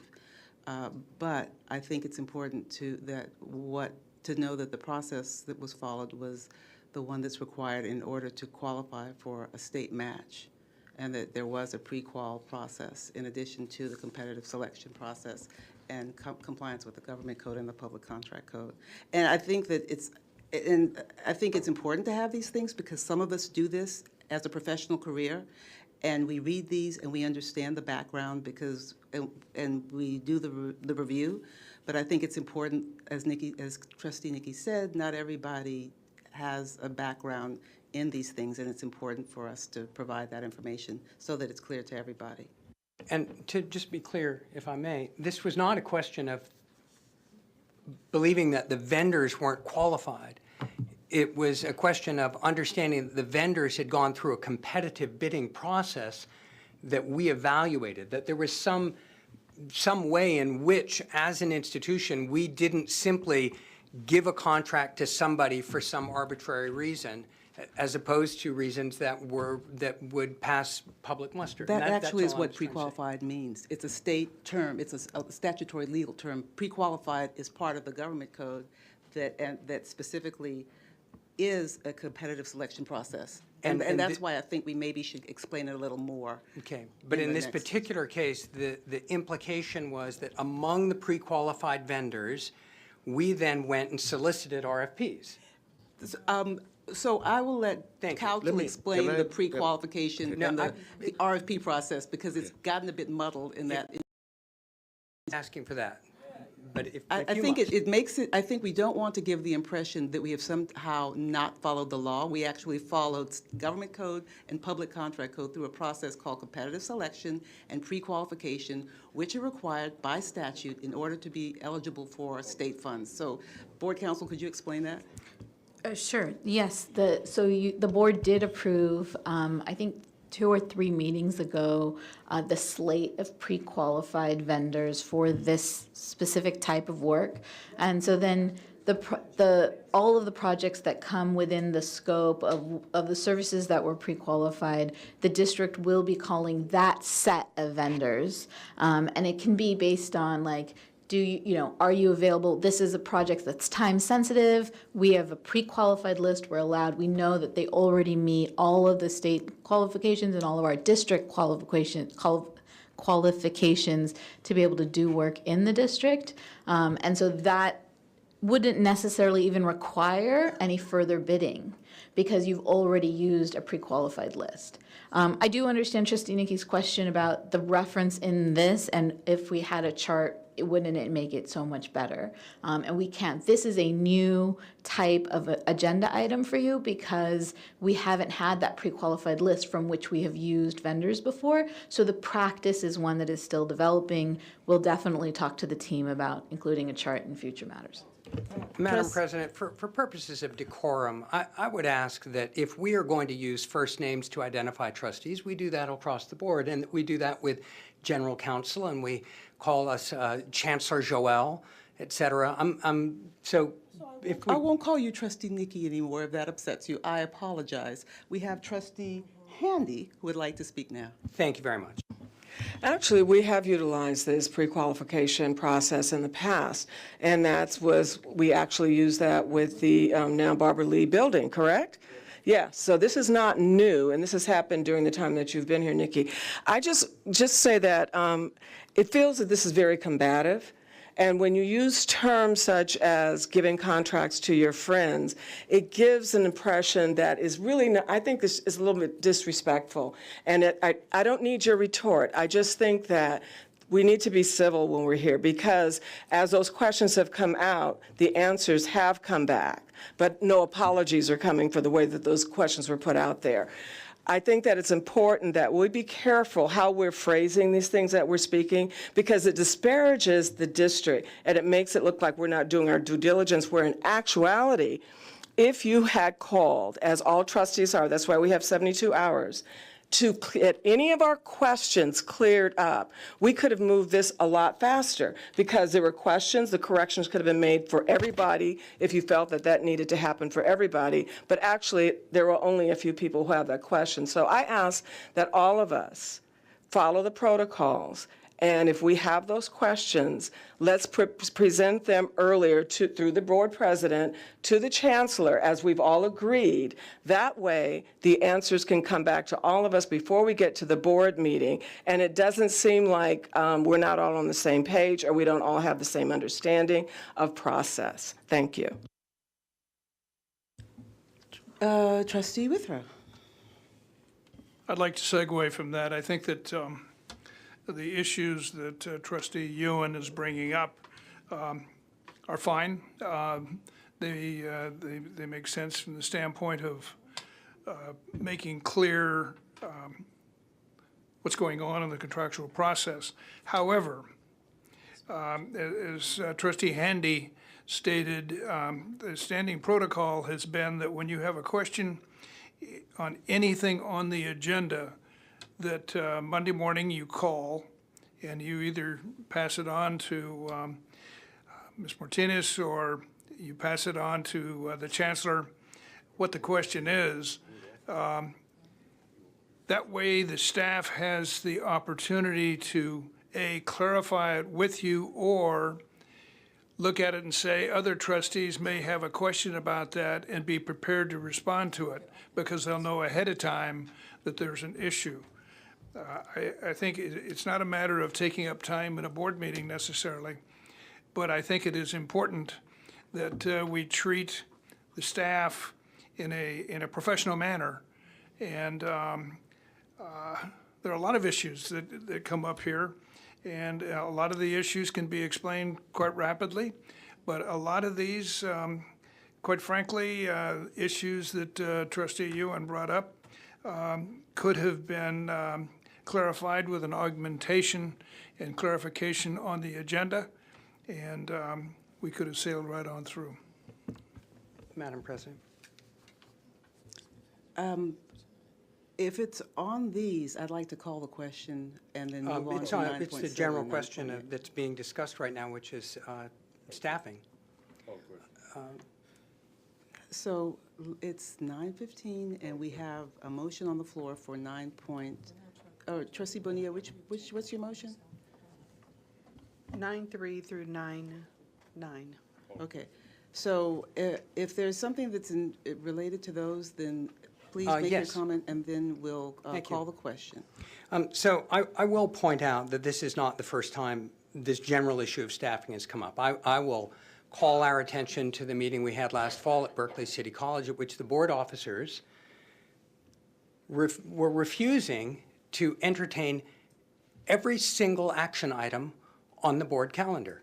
Every single action item on the board calendar, because of the frustration of the board officers at that time. That was President Bonilla and Vice President Brown, with the level of detail and description that was provided. And I will note that our board president has asked that several items be simply removed from the calendar today for lack of adequate staffing. This is the question that I'm asking. And I think in order for us as a district to appear above reproach, to appear competent and consistent, these are kinds of routine things that should be provided. There have been numerous times where I have made requests prior to board meetings. This particular time, I did not have the opportunity. These files did not land in my file box until sometime on Friday. I had asked that we not, in fact, have a meeting on the day after Labor Day. Originally, this wasn't scheduled for the day after Labor Day. My guess, this was fairly stressful for the staff, preparing over Labor Day weekend to do this particular meeting. I know it was difficult for me as well. I'm sorry, Trustee Gonzalez. So, I'm done, thank you. Okay, Trustee Bonilla, can you restate your motion so that we can focus on the action items in front of us? So the motion is to simply adopt 9.3, 9.4, 9.6, 9.7, 9.8, and 9.9 with moving forward with the understanding that these items will be placed correctly and agendized correctly. And I believe that 9.3 was pulled out separately. That's the, That's fine, you can leave it in. okay. So then, Madam Clerk, can you give us a roll call? Oh, wait, we have a second. Do we have a second? Okay, it's been moved and second. Trustee Weinstein. I'm sorry. I don't understand what trustee Bonilla is saying. Move it to what? So I'm making a note that these items were not placed correctly on the agenda and without appropriate documentation. Okay. Same thing we've just been hearing. Okay. Yes. Yeah. That's what, you were making a motion to approve them, and you were saying that you want that to be done differently. Exactly. Okay. Thank you. Okay. Madam Clerk. Can you repeat the person who motioned it in the second? It was, the motion was trustee Bonilla, and second the was Riley. second was trustee Riley.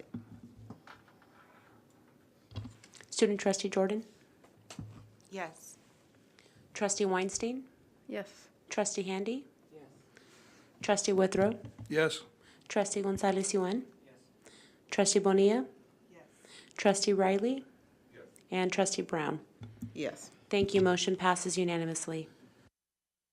Okay, the next item is item 10.3 on the action calendar. So moved. It's been moved and, do we have a second so we could have our discussion?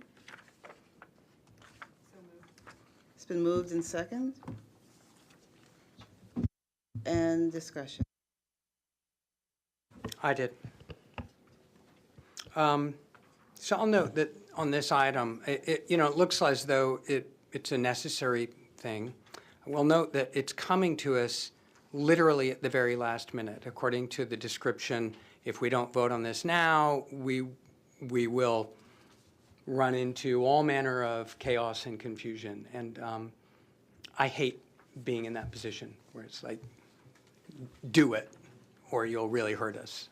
This was exactly the problem we had with our One Peralta contract. It was, at the last minute, it was do it, or we'll be hurt.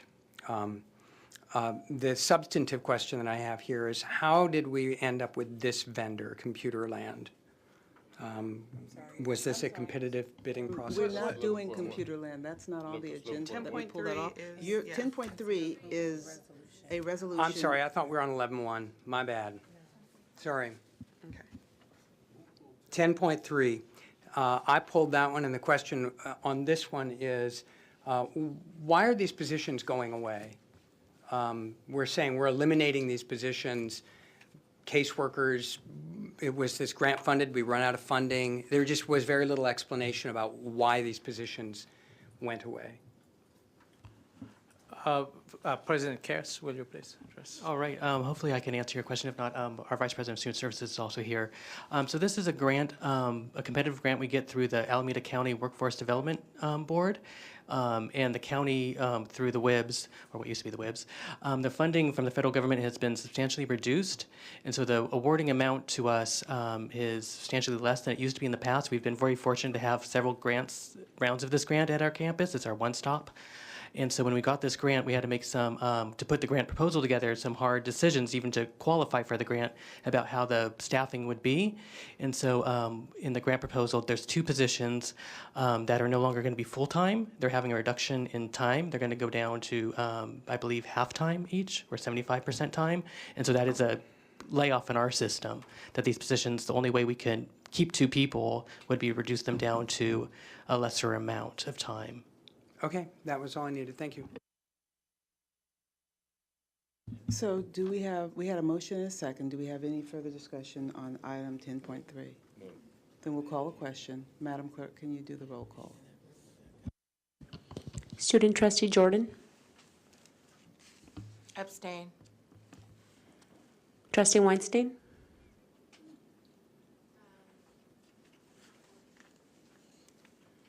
I'm sorry? Trustee Handy? Trustee Withrow? Yes. Trustee Gonzalez Yuan? Trustee Bonilla? Yes. Trustee Riley? And Trustee Brown? Yes. Thank you. Motion passes. The next item on the action calendar is 11.1. Consider ratification of contract with Computerland for implementation of a program review application in the amount of $86,758.80. We'll need a motion and a second, and then we can begin discussion. It's been moved and second. Trustee Gonzalez-Yuan, would you like to? So I discuss just, 11.1? I won't repeat it all. I think my questions were clear. How did we end up with this particular vendor?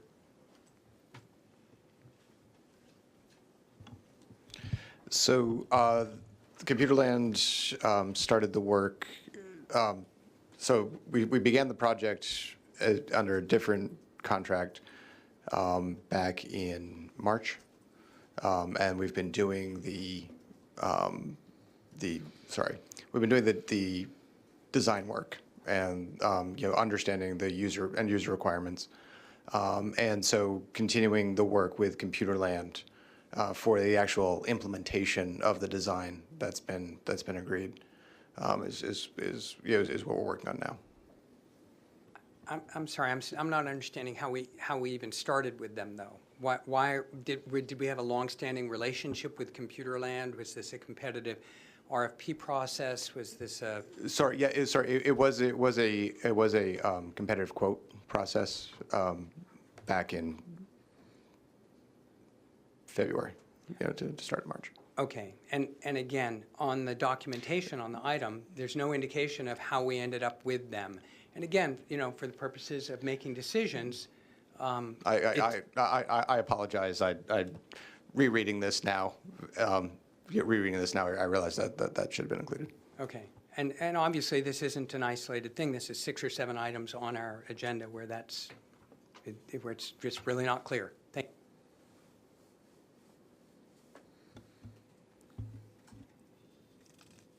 So we have item 11.1.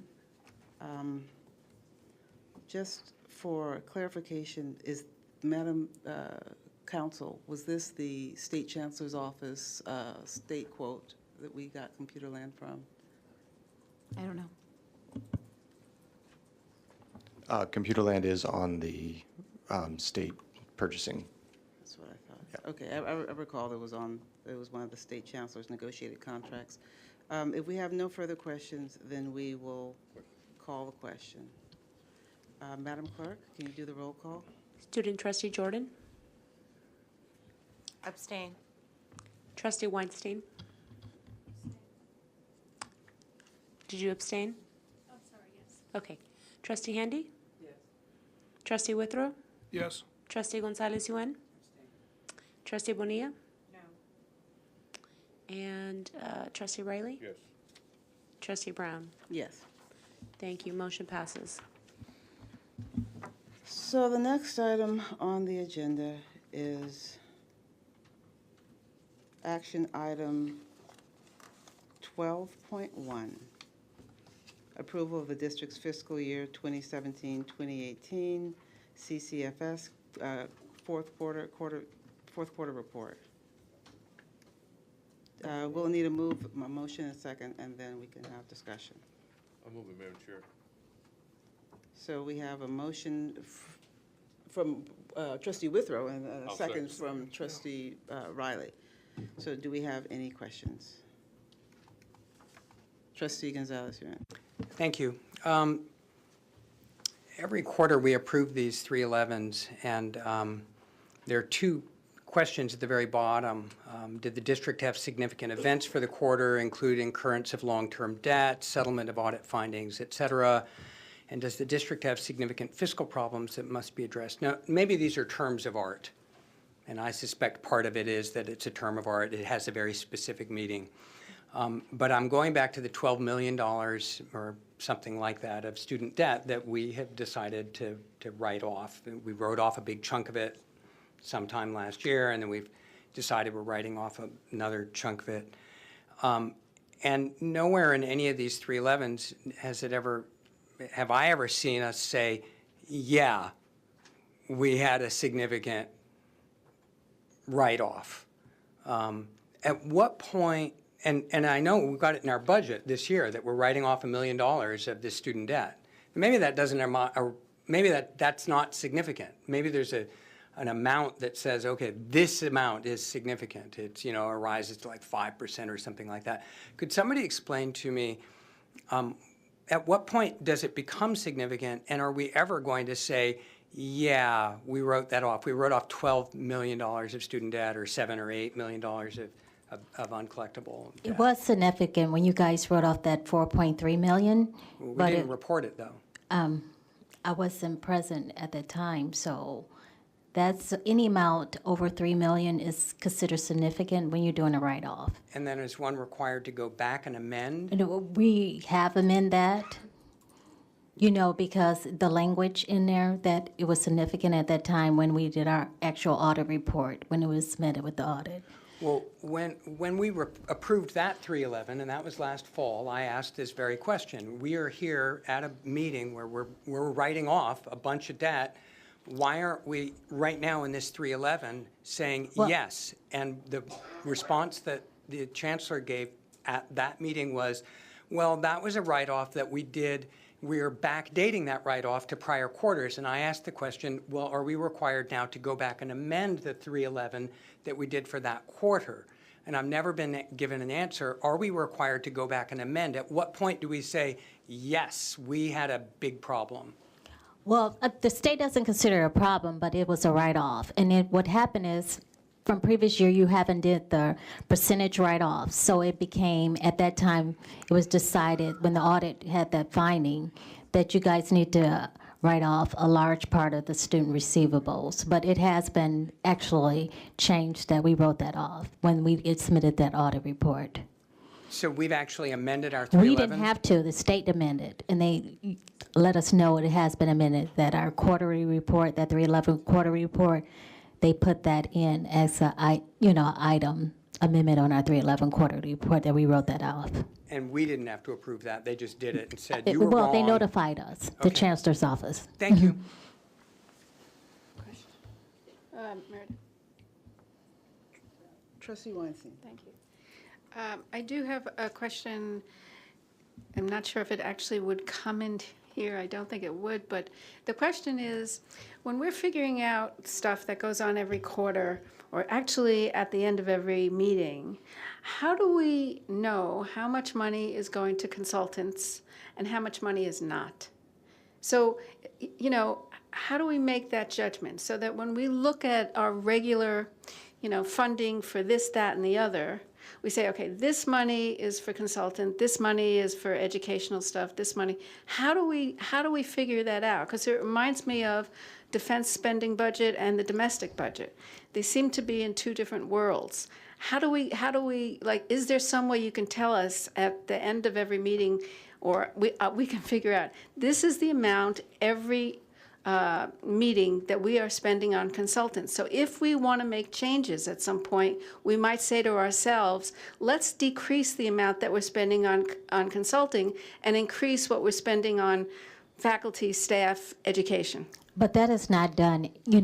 We build a budget one time a year, and then people decide to reallocate the budget based on their needs. We can do it in an amended budget, or we could do it in an adopted budget and say, this is the allocation of consultants for consulting service, because it's embedded. The budget is embedded in numbers. Like if you have books and supplies, consultant is not just a one-line item in the budget. So we have consultings like in the Department of General Service that we need consulting. So it's depending on what you're really looking for when you say as far as consultings built into the budget, because the colleges built their budget, they might need a consultant for some form of service or a department, and they allocated their resource into their budget. But you want to break out of all those consultants? I'm trying to just figure out, how much we pay for consultants is part of our budget. It sounds like it's built within, but for me, if I knew that we were spending X amount for consultants over the year, and it's way too high relative to what we're spending for faculty and classified then I would, every time I looked at this, I might say, you know what, I think we need to spend a little bit less on this. I don't know how we would do it, but at least I'd know how much we are spending. Because it seems like every meeting, we're spending a lot of money on this. I don't know how we figure it out. You could ask for a breakdown of, if you want to report, if the board wants a report of where we're spending our money, but other than that, I wouldn't. That's the only way. Yeah. Okay. Trustee Withrow. It would seem to me that in the finance segment, I do understand where Trustee Weinstein's coming from on payment for consultants, because they tend to be more expensive. However, what we have to look at are the functions, and we're basically approving the functions and then how they're covered. And to the degree that we can have organic staff cover it, I'm sure the chancellor's going to move in that direction. But where we have functions that are temporary in nature, aren't of a continuing nature, or we don't have the skill sets within the organic staff to do it, we're going to have to go the consulting route. We're going to have to go to an outsider.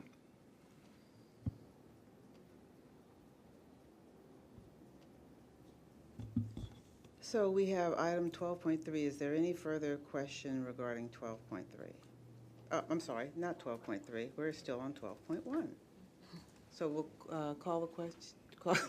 Call the question. Madam Clerk. Student Trustee Jordan? Yes. Trustee Weinstein? Yes. Trustee Handy? Yes. Trustee Withrow? Yes. Trustee Gonzalez-Yuen? Yes. Trustee Bonilla? Yes. Trustee Riley? Yes. And Trustee Brown? Yes. Thank you. Motion passes unanimously. So we've already done 12.2. The next one is 12.3. And Trustee Weinstein, would you like to present that one?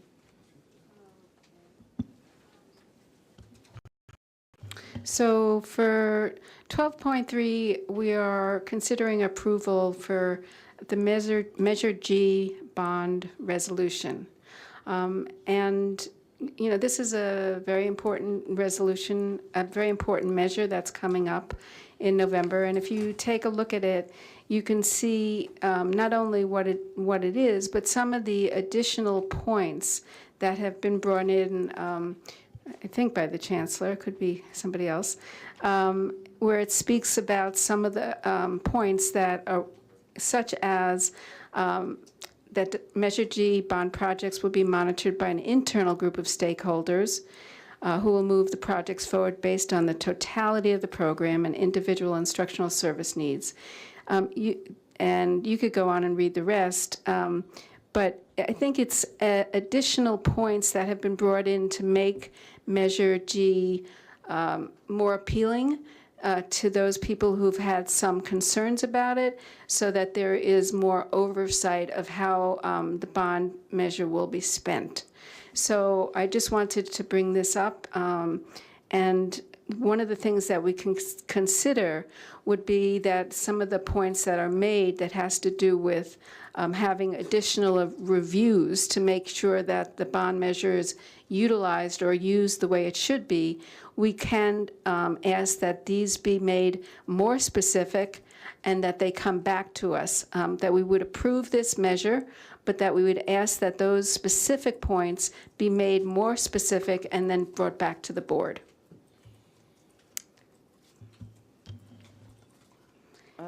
Well, I guess I'll make a motion to approve. Okay. It's been moved and seconded. So it's been moved in second. Do we have any discussion?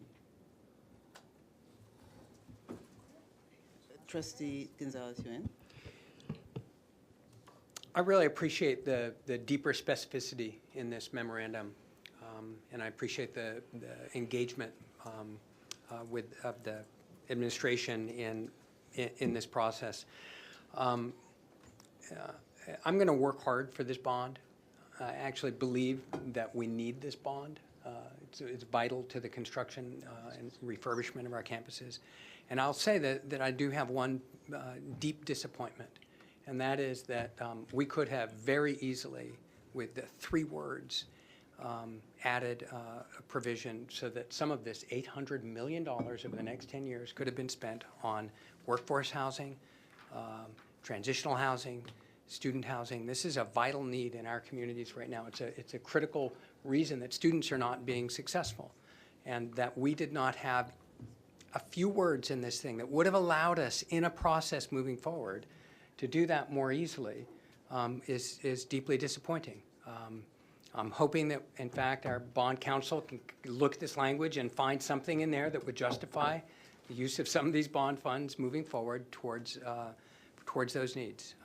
Having said that, I do believe this is an important piece of, this is an important measure for the voters to approve. Thank you. Just to clarify for members of the public that might be watching it, the board is considering a resolution regarding transparency measures around the implementation of Measure G if it passes. This is not a discussion regarding the language of the bond itself. Correct. So we'll call the question. Madam Clerk? Can I just thank? Trustee Bonilla. Can I just go ahead and thank trustees Brown, trustee Riley, and trustee Weinstein for introducing this companion resolution to the bond. I really appreciate it. Thank you. Thank you. Thank you, Trustee Bonilla. Madam Clerk? Student Trustee Jordan? Yes. Trustee Weinstein? Yes. Trustee Handy? Yes. Trustee Withrow? Yes. Trustee Gonzalez Yuan? Yes. Trustee Bonilla? Yes. Trustee Riley? And Trustee Brown? Yes. Thank you. Motion passes unanimously. Board of Trustee reports. Trustee, you've been busy. Trustee Handy.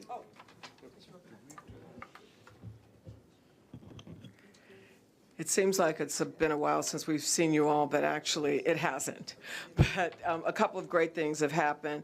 And one is I just want to thank Deborah Jones, and it's Jones, correct? Yes, for Workforce Development, and Meredith Brown for pretty much twisting the arm of the A's. And I really want to thank our Peralta Foundation for reeling in the $100,000 endowment that was presented to us at an A's event a few weeks ago. This is just absolutely amazing, and we talk about how we really have to bring in outside funding to support our students and student success, and this is a great beginning. And I think that there are other community organizations who also, once invited, especially by these beautiful ladies, will also want to participate in supporting our foundation. And there is a foundation event coming up at the end of the month too, if someone has the date, a Peralta Foundation event on the 29th. 26. I'm sorry, the 26th, and it's going to be held At the Sequoia Country Club. And if you've not received this, I'm sure we can make sure that you all get it. Understanding that all of the money that we bring into the foundation goes directly to students. And you know, we have housing insecurities, we have food insecurities, we have tuition, we have books, so many needs. And it's always wonderful if you guys can not only support it, or if you could have a, what do we call it? A monthly stipend that's taken out of your check that goes directly to the foundation. A small amount really does go a long way, and I just can't say enough for the foundation. The only other thing that I want to speak about is next Monday night, Dr. Kitchen and I will be leaving with our 8 student leaders, one of our student trustees here, for our very, very intense 6-day legislative trip where we will get off the airplane. Well, actually, when we leave on Monday, it'll be 24 hours before we see a bed. And we will be visiting with our lobbyists. Congresswoman Lee is already expecting us. They'll be doing Capitol visits. They'll be doing the Smithsonian visits. They will also be on the Emerging Leaders track for the Congressional Legislative Caucus. And hopefully they'll get an opportunity to see the city. Usually they do that after I've passed out. But anyway, we thank the presidents for supporting the students in this endeavor, and we also want to thank the ASs for allocating the funds for one student from each college. Thank you. Trustee Riley. Trustee Bonilla. Trustee Jordan. Trustee Gonzalez-Yuen. I just want to welcome back people to the new term. I know people have worked really hard over the summer, and a lot of people didn't actually have any break over the summer at all, and so welcome back to your desk from yesterday or from Friday. I think the board greatly appreciates all your work, and I know I do. Thank you. Trustee Withrow. Just briefly, I'm a member of the Silicon Valley Leadership Group, and that group in Santa Clara had a meeting this past month. It was an education event, if you will, and the main dialogue, very fast-paced dialogue, talked about having the, especially postgraduate education, post-secondary education, be focused upon careers, and that career awareness needed to be a part of the educational process so that education comes alive. Here's why you have to learn this, because if in fact you're going to go into this kind of a career pattern, this is what you're going to be called upon. Thank you. Thank you, Trustee Withrow. I would like to welcome everyone back. Thank you so much for, I know that our college presidents have worked throughout the summer. I've seen many of you at meetings working on enrollment, working on budget and finance. I want to appreciate our staff for showing up to these meetings and leading them and inviting the community to participate. Everyone has been amazing. Deborah Jones was there at our retreat and working with us on equity and becoming stronger and more unified. Tina Vasconcelos is back there, and she's been at those meetings helping us figure out how we're going to be more, to provide better services to our students. So it is true that there hasn't been a break for most of us, and I really appreciate the commitment and dedication. It's a very important time, I think, in education when we have the digital age and these in a way that's responsive to our students, and to make sure that we provide the best service and the best environment for our students. So thank you all for your contribution and for your commitment. And with that, do we have any announcements? Yeah.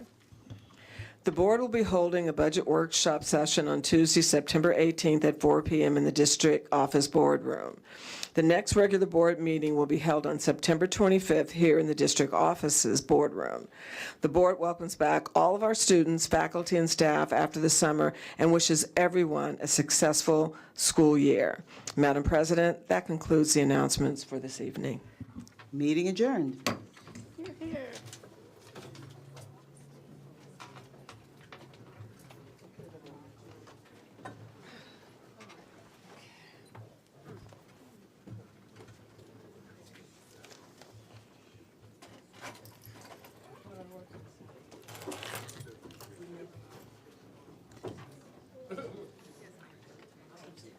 I saw your thing that you wrote, and then congratulations. When I clicked on something, it said the page is not here any longer, but then when I went to the bottom, it had some attachments, so I read it that way.